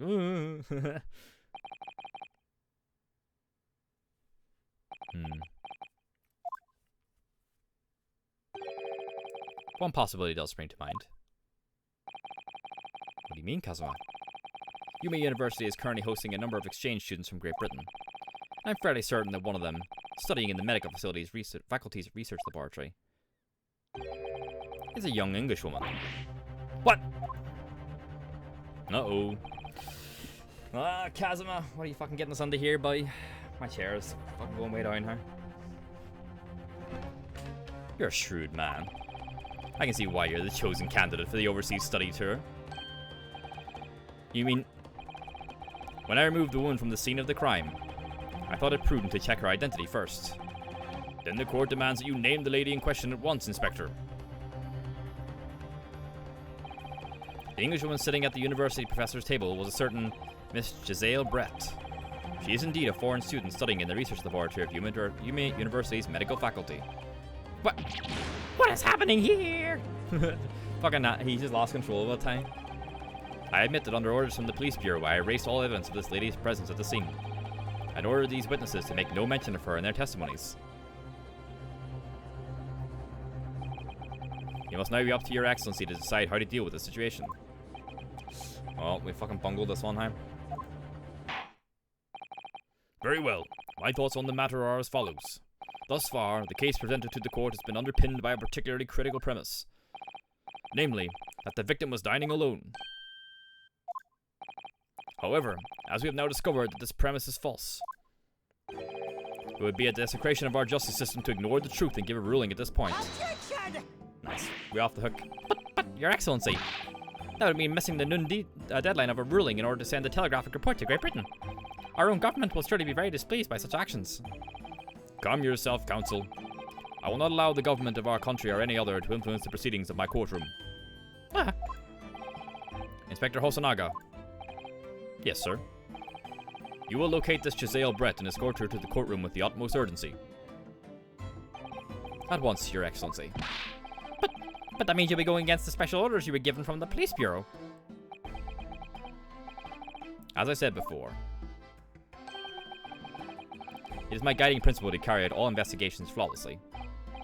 So, it won't be a problem.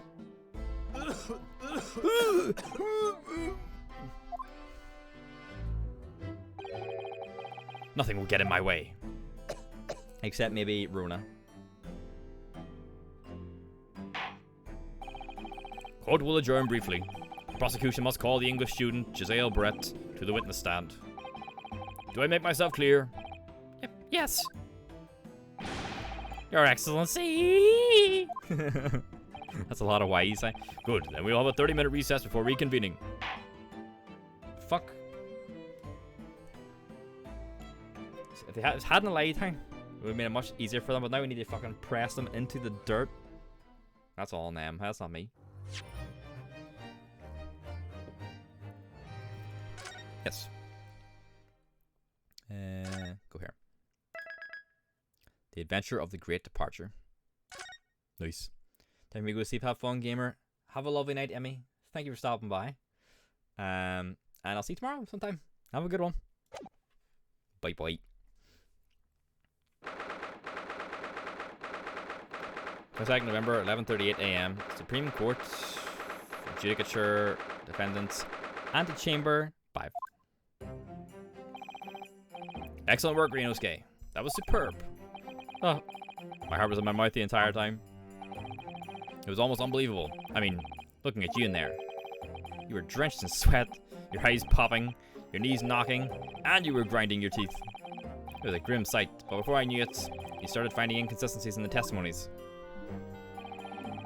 I think you might have a natural talent for being a lawyer. Forget, it's terrifying. If I get through this, I don't ever want to see the inside of a courtroom again. Ha ha ha ha. Anyway, it looks like we've exposed your Phantom Lady at last. Miss Giselle Brett, a student from Great Britain. Is she? That's what I've been trying to tell everyone from the start. Dr. Wilson wasn't alone. There was a young woman with him, like I've been saying all along. Yes, you have, haven't you? I might not be overly confident in the courtroom, but my powers of observation are one thing I am sure of. Yes, I can see that. So, about this young gentlewoman. Thanks to our detective friend, she was hastily escorted away from the scene, it seems. Did you see what happened with that? No, I didn't see any of it. I was just on my way out of the restaurant myself. Then, on the floor next to Dr. Wilson's table, I noticed there was a gun lying on the floor. Just after I bent down and picked it up. Bang.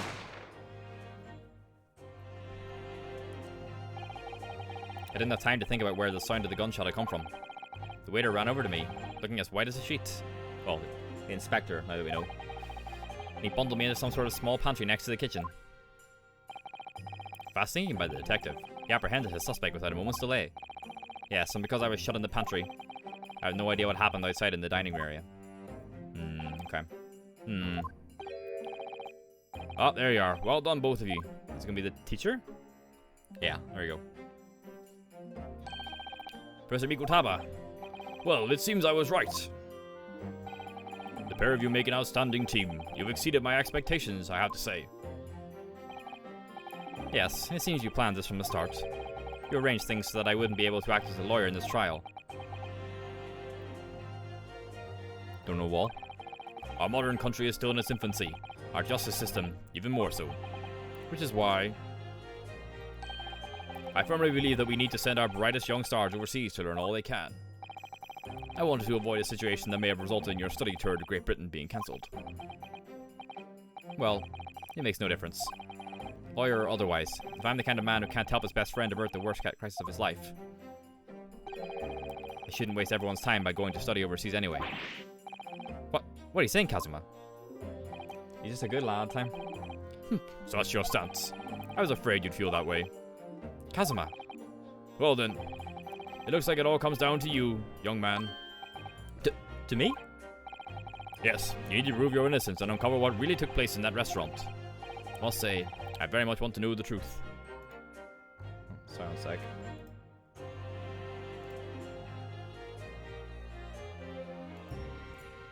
My bad, sorry.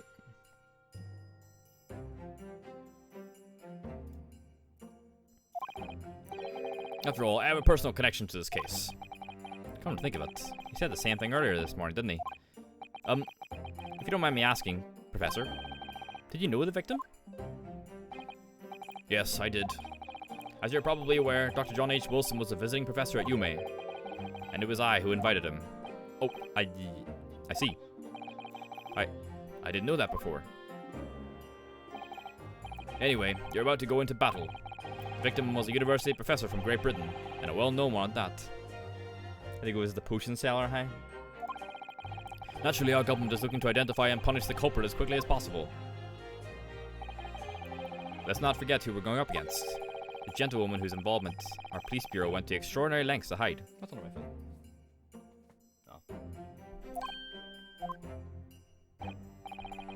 Yes, I'm sure the prosecution will be using every tool at their disposal to quash your case. But I have no doubt that you pair will put up a good fight, right to the last. Best of luck! Thank you! Now then. I need you to run an errand at the university at once.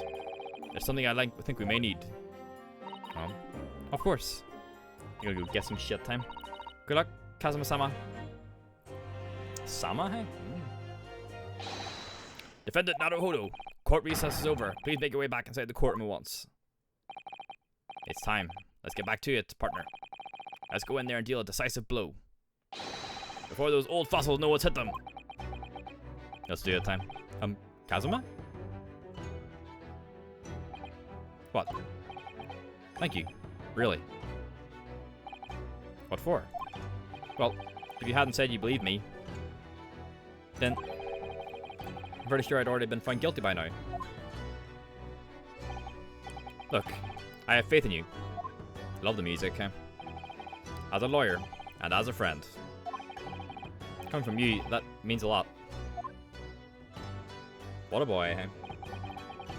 If I'm found guilty in this trial, he's really going to give up on his dream of studying abroad. That's the kind of true friend he is. This isn't just my battle anymore. Whoever we're up against, we absolutely can't afford to lose. Alright then. I'll save the thank yous for after the trial. You can treat me to one of those sukiyaki meals I like from Yume Cafeteria on University Street. With an extra large portion, of course. Alright, Kazuma. Let's go meet this phantom lady. 22nd November, 12:09 p.m.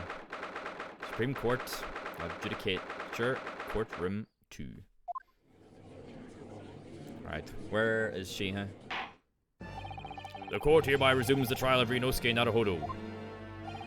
Prosecutor Aochi, have you managed to subpoena the witness? Yes, Your Excellency. Against all odds. Thanks to a certain young stripling, the prosecution is now under a rather painful scrutiny from the government. Oops. Sorry. Let the government scrutinize. That's their job. It's nothing to worry about.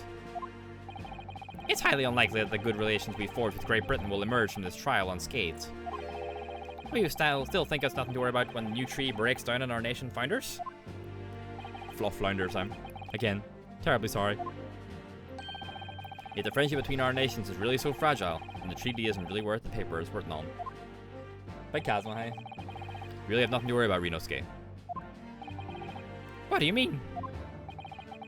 A secret trial, anxiety over some foreign government's opinions, a bungled investigation, missing witnesses. Is this what our nation's justice system is?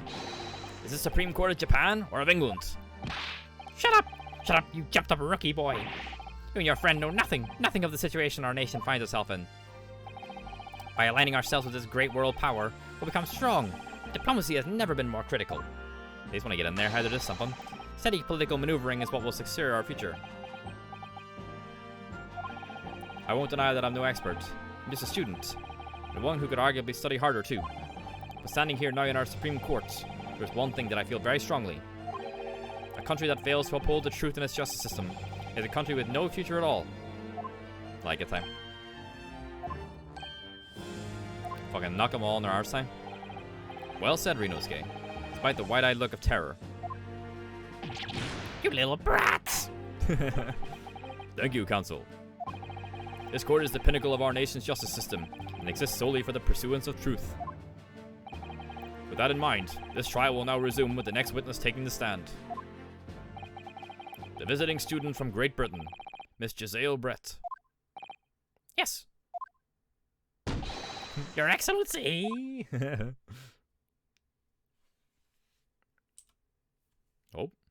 Oh Lord, eh?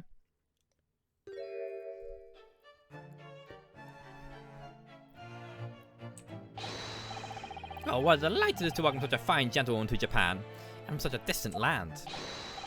Tea! Someone bring English tea! In England, no discussions take place without tea. That true? No idea. So, could we possibly trouble you to state your name and occupation for the court? Of course. Is he gonna like translate for him? My name is Satoru Hosonaga. Not you. I've been working undercover as the head waiter at La Carnival. Am I true? Yes, we all know about you already. Inspector Hosonaga, what are your manners? In England, it's always ladies first. Is that true? No idea. More importantly, a little earlier today you said something to me. You said your powers of observation are the one thing you're sure of. Oh yeah, I think I did, didn't I? Your description for this amazing sight was simply a woman. Sorry, Renosuke, but powers of observation aside, your powers of prescription are sorely lacking. Guilty. So, dear lady, once again, if we may trouble you for your name and occupation, please.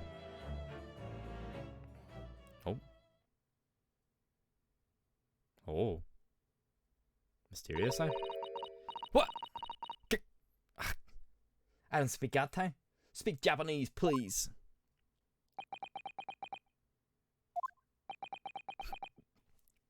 What is this English you speak? Huh? Everyone's like, I'm terribly sorry, dear lady, but what?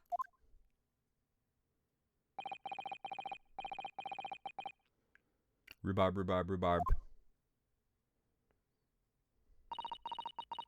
God. He could be saying anything. The lady says her name is Giselle Brett. She comes from London, England. She's a visiting research student, currently enrolled in Yuma University's medical faculty. Oh my, what a rare treat to hear the dulcet tones of the delightful language of the British people. I'm afraid I don't understand a word you said, but it was as beautiful as a hummingbird's song. Fucking ouchie something, huh? As far as I can tell. The detective is translating her words faithfully enough. Yes, I agree. Obviously you find in England, Kazuma. Her English doesn't rattle you at all, does it? Nor you. You've clearly been paying attention in your English classes, Renosuke. Bang bang.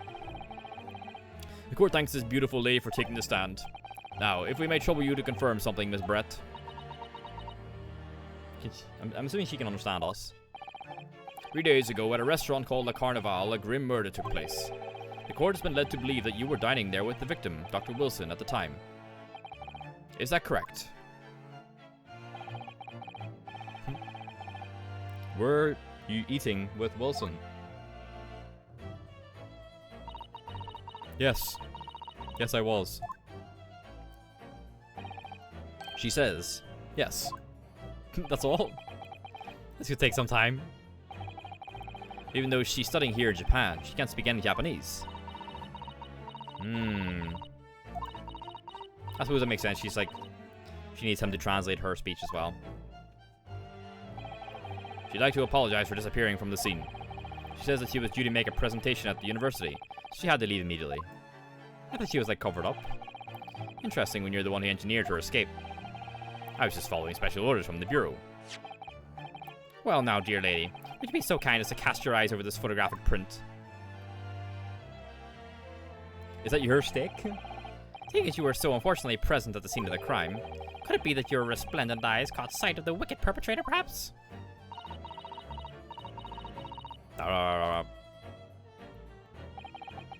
Apparently it was a very frightening and sorrowful sight. Do you mean to say... Yes, it would appear the lady did witness the crime. The very moment when the accused, standing right there in this courtroom, shot the victim in cold blood. I don't know about that. Order in the court. Did you hear that, Your Excellency? We have an absolutely conclusive witness statement. Well, it looks like it's clear now. Clear who our real enemy is. I need to get her, huh? Unfortunately, I'll have to ask you to formally testify if you please. Kindly tell the court the exact nature of this frightening and sorrowful sight you described. He's going to translate her entire thing, right? She'll probably like fucking tell loads of shit to him and he'll just like tell it back to us. A frightening and sorrowful sight.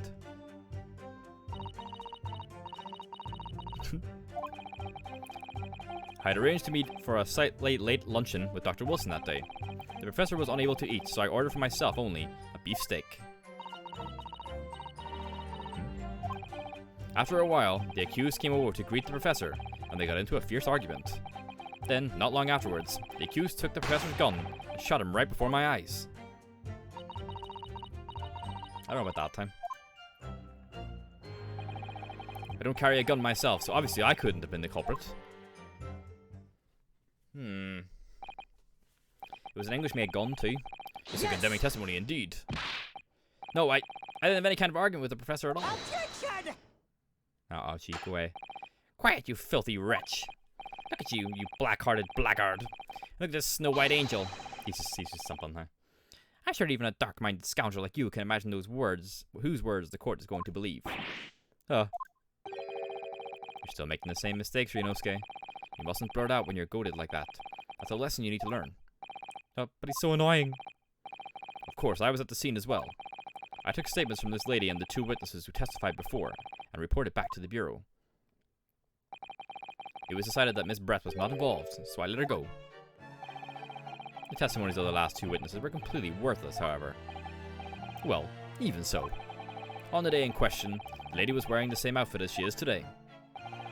As you can see, there's nowhere about her person where she could conceal a firearm.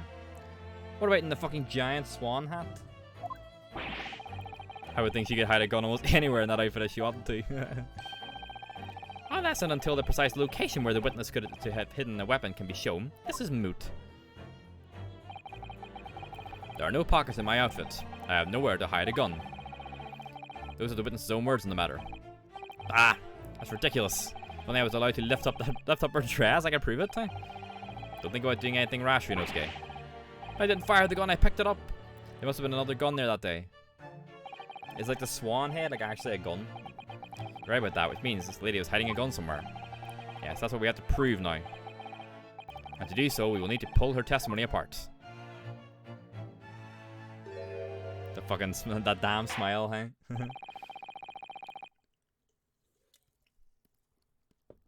She definitely can speak Japanese. She's just lying. Oh, yes, Your Excellency.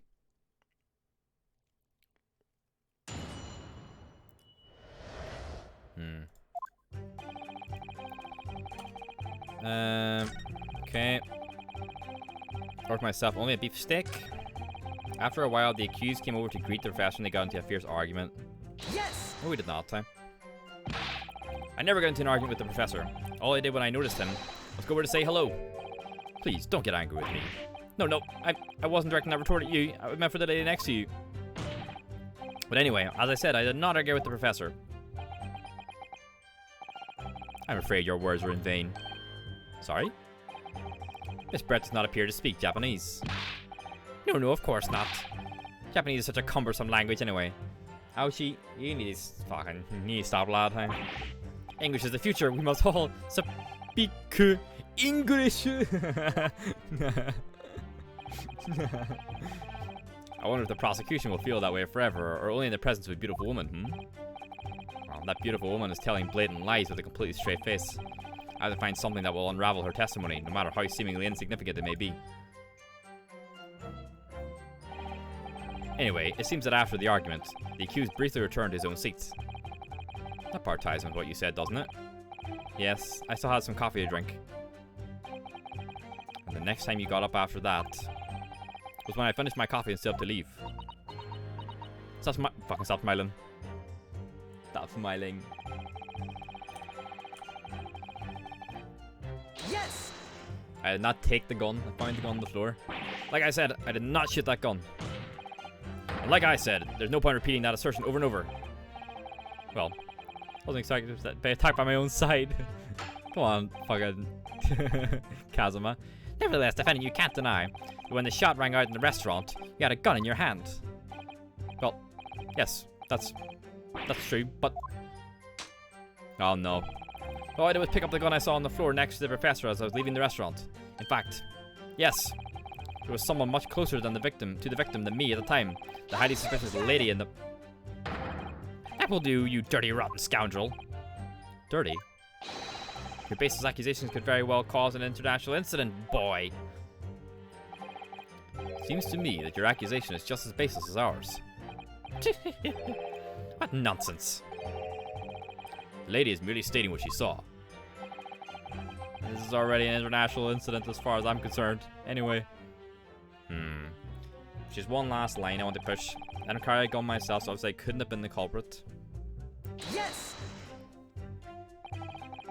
It's all very well saying that, but can you prove it? Absolutely. I verified it personally. You verified it? Yes, immediately after the incident. I checked to make sure the lady was not carrying a weapon.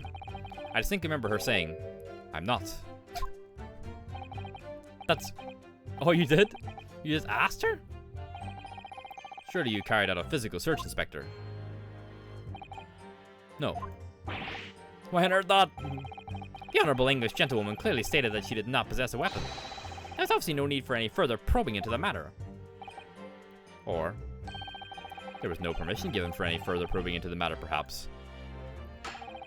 Think what you will, but if you're going to continue with this preposterous claim that the refined lady was concealing a firearm, the prosecution demands that you support your assertion with facts. In other words, he wants evidence. Like Animal Crossing time.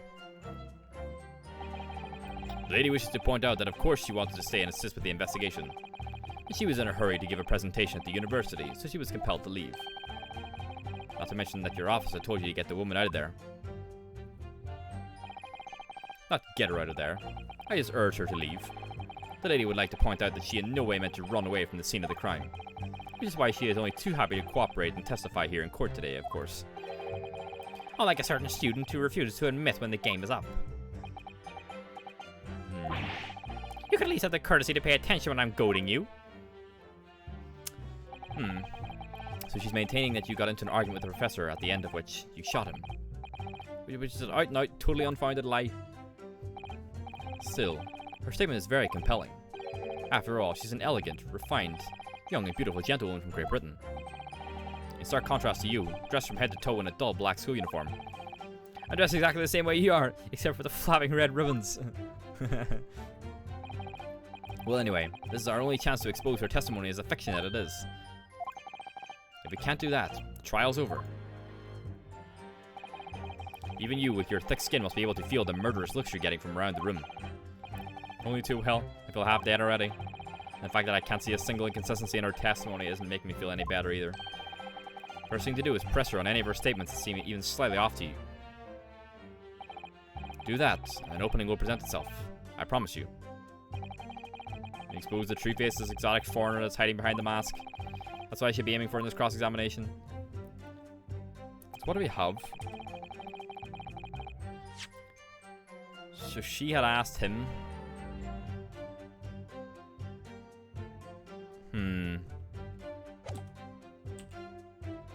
Yes! She wanted the lunch. After 2 p.m., in fact. That's really quite a late lunch, isn't it? Objection!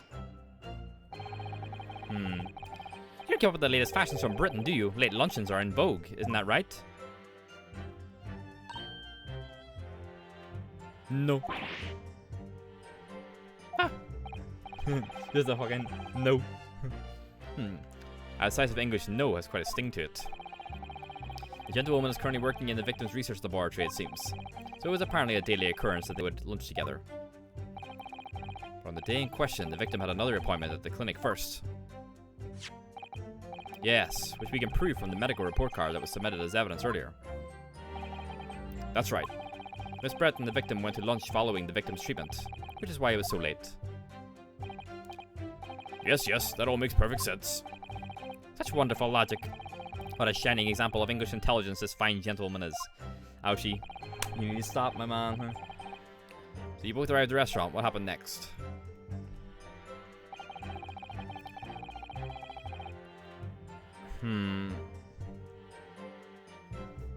He didn't get anything? What about the water? The water for him? He was unable to eat, you say?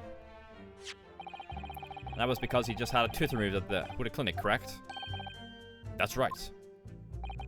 You're supposed to actually check with the witness before answering. He's just like fucking... They're just like mind melded, huh?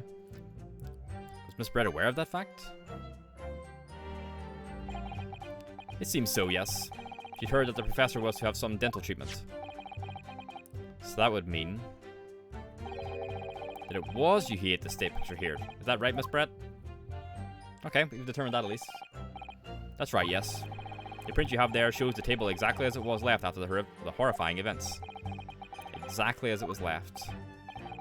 Dear me, what a harrowing experience. You have traveled to a distant island on the far side of the world, being embroiled in such a tragic incident. Have no fear, my dear lady. I swear I will crush the evil fiend that has subjected you to this terrible plight. Looks like. So the victim, Dr. Wilson, had nothing to eat or drink at all. So the water was for her too, then? That's right. That's right. Other than some carbonated water. Just water? Yes. The professor was unable to eat. He had been given permission to drink water. So it appears that the diners toasted their lunch with a glass of water each. They each raised a glass of carbonated water, but there's only one glass on the table, though. What do you think, Renosuke, about the witness's last statement? There's only one glass on the table. Yeah, they didn't each raise a glass because there's only one glass there. It's very meaningful. There's a glass missing. The last statement of yours, Miss Brett, has a profound bearing on this case. Well, how fascinating. Do tell us, what is this profound bearing, hmm? Come on, Renosuke. The significance of the statement will become apparent when the time is right. The defense calls for the witness's last statement to be formally added to the testimony. Well, sidestepped, counsel. Okay, there's only one glass on the table. Very well, Miss Brett. Kindly repeat what you just said to be added to your official testimony. Gladly, she said. That was brilliant, Kazuma. I'm going to remember that one. Which one? The significance will become apparent when the time is right. I could really use that phrase. I'd hope there are some more useful tips you're picking up from this experience than that, Renosuke. It's still pretty good.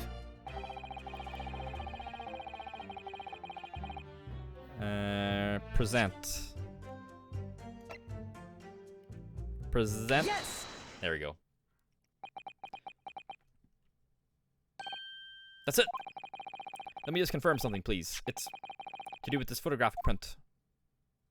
There's only one glass. Just a short while ago, you spoke of this print showing the victim's table at the crime scene. That it was exactly as it was left.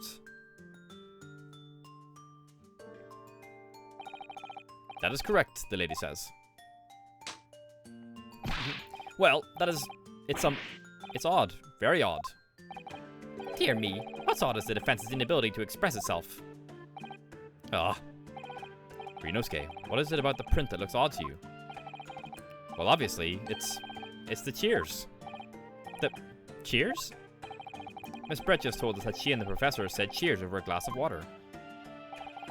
But if that's true, there should be two glasses on the table, not one. Ah! You're quite right, Counsel. There's only one glass pictured here. See, I fucking told you, huh? Objection! Are you supposed to be impressed by this nitpicking over minutiae? Minutiae? What possible difference does the presence or absence of a glass make on the case? Minutiae, you say?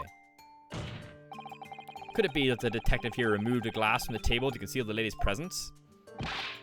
Of course not. I would never do something so reckless. But there should have been two glasses on the table. Or are you going to try and tell me you can clink with only one? What does that even look like? Bling! You're quite right. I certainly took two glasses to the table. Oh. Uh-oh.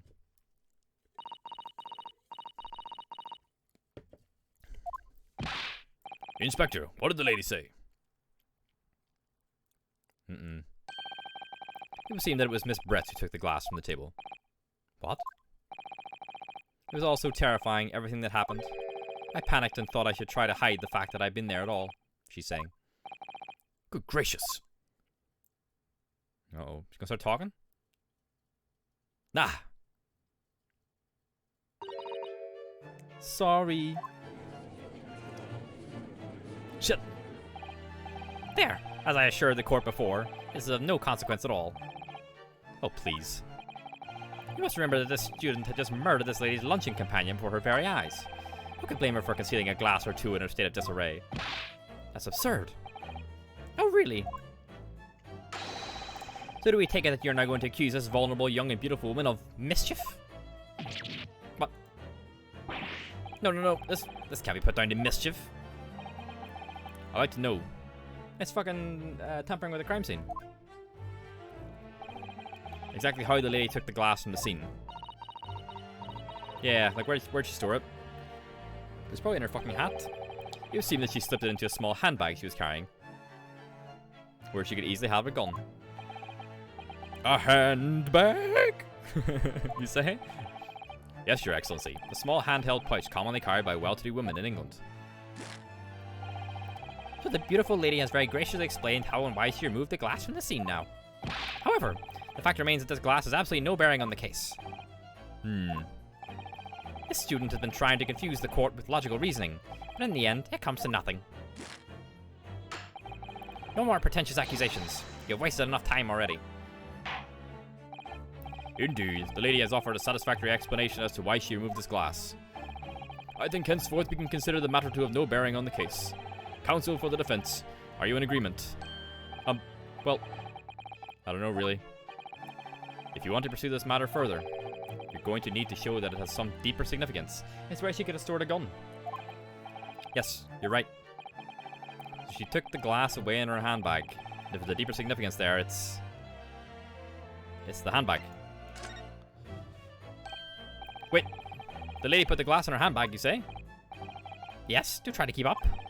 It's already been explained to the court that all English gentlewomen carry handbags for small items.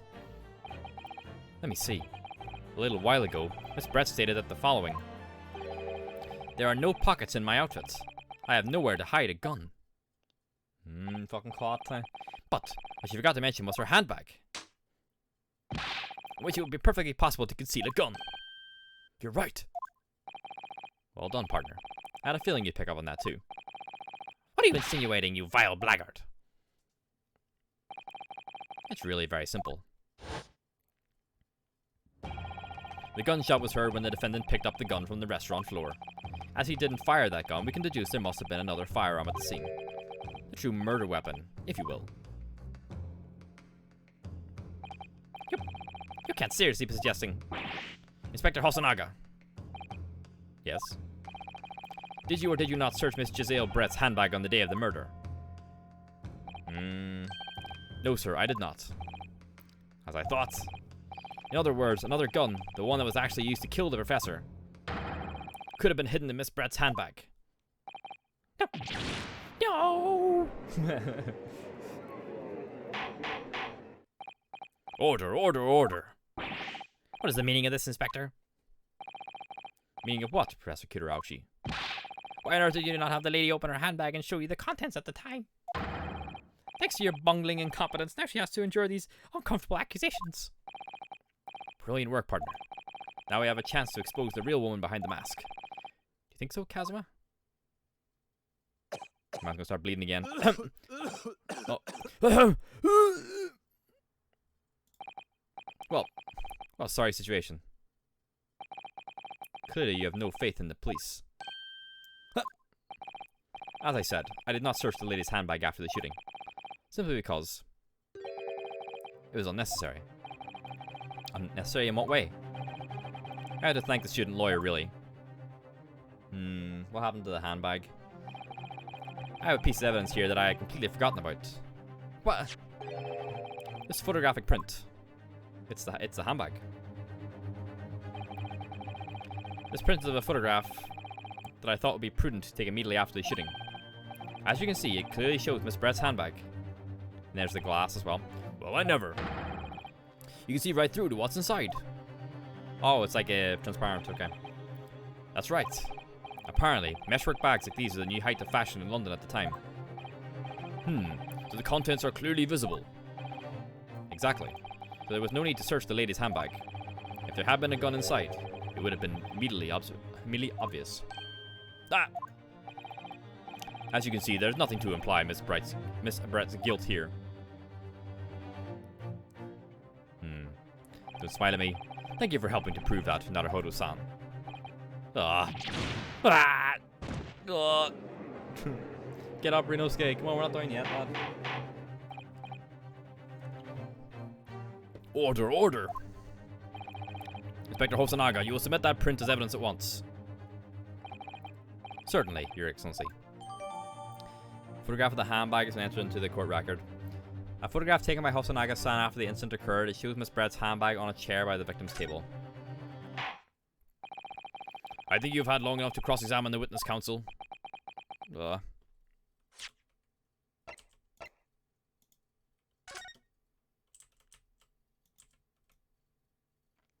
What is that symbol on the back of his hand? Like, on the back of his wrist? It's like off the stake thing. Why does he have that? Like this, like, fucking bull symbol here. The court has now been shown considerable evidence. As the photographic print just submitted into the court record applies to have no further significance, I am satisfied that there is no longer any room for doubt in this matter, and I must make my ruling. Indeed. There's only one logical conclusion. The pathetic rookie slumped over the bench before us is the only possible perpetrator of this crime. Might as well dead. No. Just when I thought I was beginning to turn things around, I'm in a worse situation than I was at the start. Kazma's not looking good either. Kazuma? I'm sorry, Renosuke. Now that the cross-examination of the witness is over, there's no way to force the trial to continue. What? You mean this is it? I must say, you put up quite a fight for a rookie student. But the weak are meat while the strong eat. It's good there, huh? You use that. You're wasting your time. There's no way to defeat true justice. In fact, you can chew on to your heart's content inside of your cell. This can't be happening. Am I really going to be found guilty of a crime that I didn't commit? And Kazuma, the dream of going to study in Great Britain, will slip through his fingers. Kazuma. What? Is there really no chance now of turning this trial around? You heard the judge. There's nothing about that last photograph that the detective produced that we can contest, which means there's no basis on which we can argue for the trial to continue. Very well. I will now proceed immediately to the ruling. I seem to be able to report to the British government on time after all. That smug little... Renosuke Naruhodo, having considered all the evidence placed before me, I hereby find you... Nope. Nope. Wait, Your Excellency. Renosuke? I don't think you can rule in this case yet. This amateurish is getting tedious. When His Excellency deems that the trial is over, he gives his ruling. That's the most basic protocol of the courtroom. Your Excellency, just a moment ago you said this. As the photographic print just submitted appears to have no further significance, there's no longer any room for doubt in this matter, and I must make my ruling. Now that means that if there was a problem with the evidence, some significant detail I mean, then ruling on the case at this time would be out of the question. I mean, it's true. This is blatant straw clutching. Look at this photographic print. All it shows is the handbag the gentlewoman was carrying on the day in question. There can be no problem with this evidence. You better know what you're doing, Renosuke. I understand your objection, counsel. Certainly, the new evidence submitted by the detective has not undergone the court's scrutiny. However, I fail to see how we can glean any new information from this handbag. My thoughts exactly. Really, the prosecution is becoming tired of this rookie's desperate wheezes. Yes, I am desperate. This isn't a wheeze. There's something about this photograph which just doesn't seem right. If only I could put my finger on it. Very well, I will grant the defense one final opportunity. What? But be warned that if I am unsatisfied by your response here, the trial will be over with immediate effect. Do I make myself clear? Yes, Your Excellency. So, take another look at the photographic print Inspector Hosonaga submitted before. You'll identify for the court where in this print we see the significant detail to which you have alluded. It has to be the thing on his wrist, right? What is... that's something from the meat or something? Yes! Look at this here. There's a very unusual mark on the victim's wrist. That's true. Looks almost like a burn of some description. Objection! Uh-oh. Uh-oh. Dear me, I was pondering what new piffle you would come out with. A burn, you say, on the victim's wrist? Clearly that has nothing to do whatsoever to do with the magnificent lady's handbag. No, but it was on the fucking stake thing. Yes, that is a burn mark, you're right. Go on, Inspector. The police coroner also noted it when he was performing the post-mortem investigation. It was deemed unrelated to the cause of death, so he didn't note it in his report. What did I tell you? In any case, we have no idea when the victim suffered this burn, do we? And no possible way of knowing either. That's not true, though. The more I look at it, the more I find myself intrigued by the curious shape of this mark. However, as Prosecutor Auchi points out, as a firm connection to the case can be shown. I cannot allow any further time to be spent on the precise details of this burn.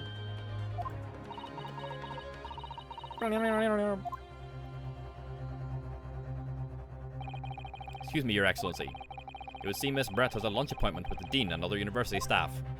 She wants to fucking peace out, she wants to go. She would like to know if she may be excused from the stand now. Oh, of course, dear lady. We can't hold you up any longer. Quite sure His Excellency is about to give his final ruling anyway. What's your thinking on this, Ryunosuke? Do you believe this burn does have something to do with the case? To be honest, I'm not really sure. But if I don't keep pushing, then it's all over. So I was thinking I should keep digging and digging, in the hope that I might uncover something. Something useful. Yes, you're right. I am?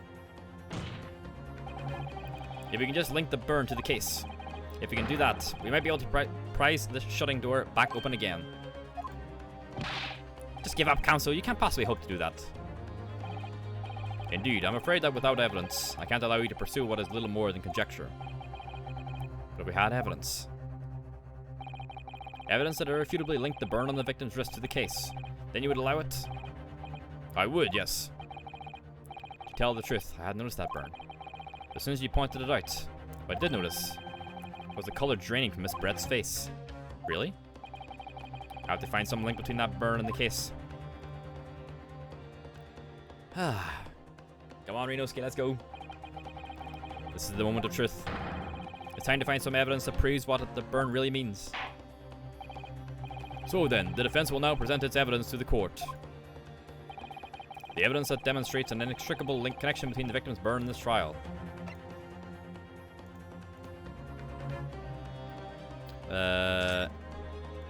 There, the burn mark on the plate.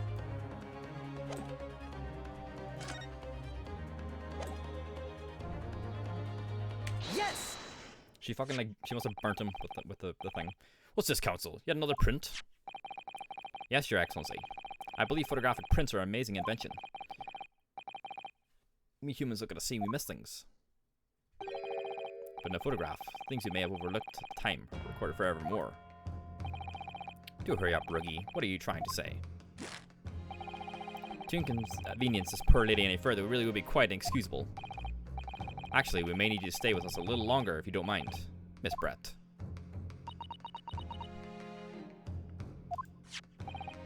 You see, it's very clearly visible in this other photograph. How did the victim come to have that unusual shaped burn on his wrist? The reason is recorded here forevermore. What? How? Objection! You can't fool me with your little bluffs, boy. If that's your game, then let's see how it plays out. Show the court exactly what you mean. What is in this photograph that explains the reason for the victim's burn?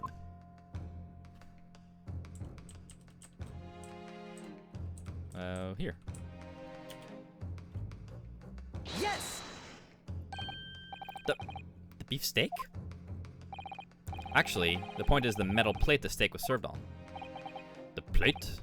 Ah! Oh! Your Excellency? Are you alright? As you can see, there's an emblem on the plate. I would guess it's some sort of trademark of Le Carnival. Ah! Yeah, there it is. This emblem on the plate.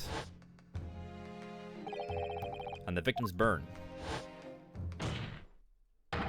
are exactly the same shape. Ah! Ryunosuke, you're a genius. You're spot on. Which means the victim must have suffered this burn while he was present at the restaurant. Got it. Objection!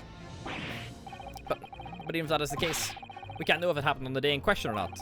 It could have been the day before, or the day before that. It most likely happened at some other unrelated time. Well, Objection! Nope. Sadly, Prosecutor Ouchie, the chances of that are extremely slim. Thanks. Why?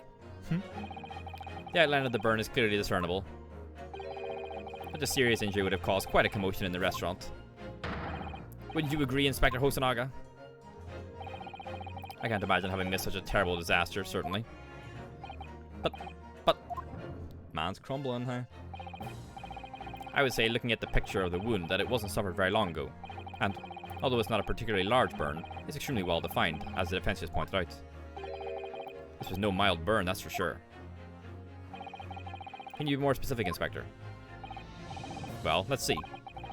If the plate was at around 90 degrees centigrade, a burn like that would have taken around 3 seconds. It's inconceivable that the victim wouldn't have let out a scream of pain then. I've been investigating at the restaurant for several weeks already, but I've not heard anyone scream at all. As the head waiter of Le Carnaval, I can testify to that without hesitation. But you're a detective, not a waiter! The fucking... the stretched out words. Yes! There you have it. Something isn't right here. As the detective said, anyone who burnt themselves on a piping hot plate for 3 whole seconds would scream in pain. There's no question of that. And yet Inspector Hosonaga never heard the professor scream, not on that day or any before it. That's right. The strange thing is, on the day he was shot, I didn't hear him cry out either. So was he burnt after he died?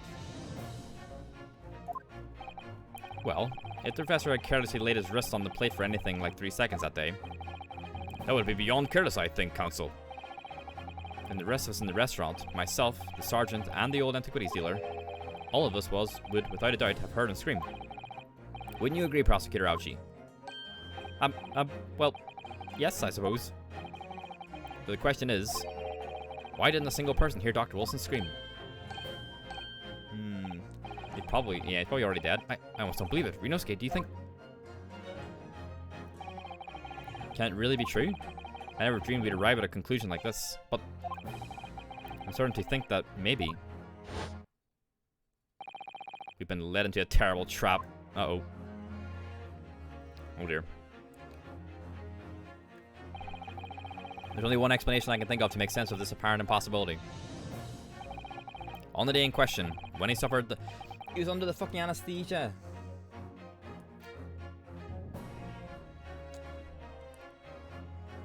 On the day in question, when he suffered the burn to his wrist, Dr. Wilson...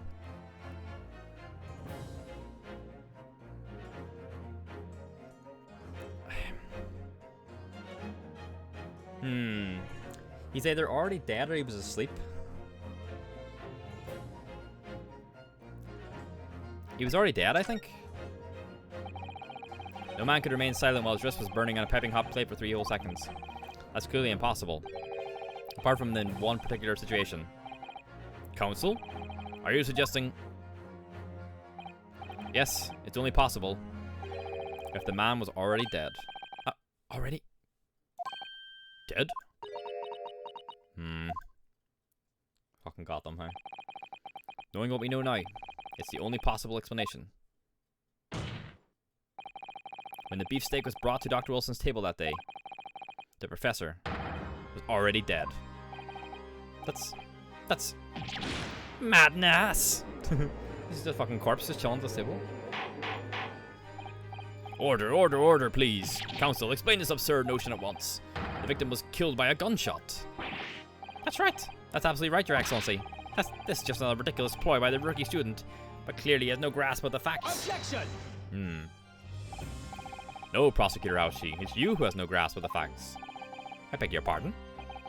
As soon as it became apparent that the victim had suffered that burn while at the restaurant, this whole case was turned upside down. Or have you not grasped that yet? Your Excellency, the court must hear from this witness again. If it's true, as we now believe, that the victim was already dead before the gunshot was heard, It's highly likely that Miss Brett knew something about it. Seeing something.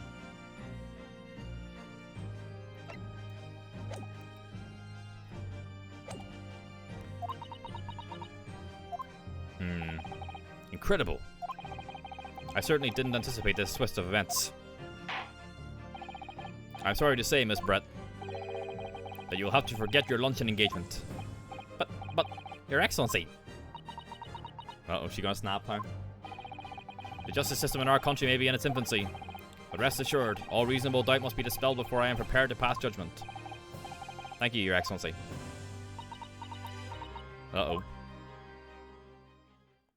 Ah, here comes, She's gonna snap. She's gonna crack at us, What's that smile? Yes, of course. I mean, I'd be delighted to help. Of course she fucking speaks Japanese, especially if it helps relations between my country and yours. Oh, Miss Brett? You speak Japanese? Well, of course I do. I'm studying in your country after all. But then, why have you been speaking through an interpreter until now? Gives her an upper hand, you know? My mother tongue, the Queen's English, the most refined and elegant language in the world. As a gentlewoman, I try to avoid speaking in your vulgar tones as much as possible.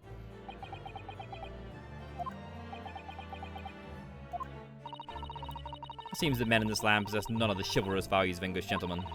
But I can see that I shall have to lower myself to communicating with you all on your own level. Oh, well, you are the epitome of a true English gentlewoman. We're truly honoured by this lavish consideration you so graciously afford us.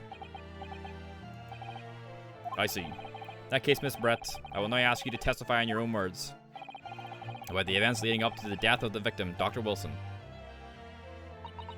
Show me your eyes. So, we're finally going to hear her own words on the matter. Things are getting interesting, Renosuke.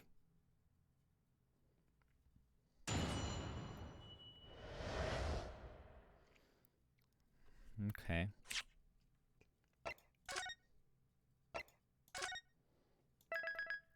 I think we're going to call it there for today before we get into the testimony.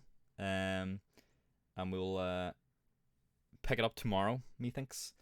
I don't know how long it'll take me to get back to this point, but I'll just replay it if I need to. So we should be all good. So, thank you for watching. Have a good night.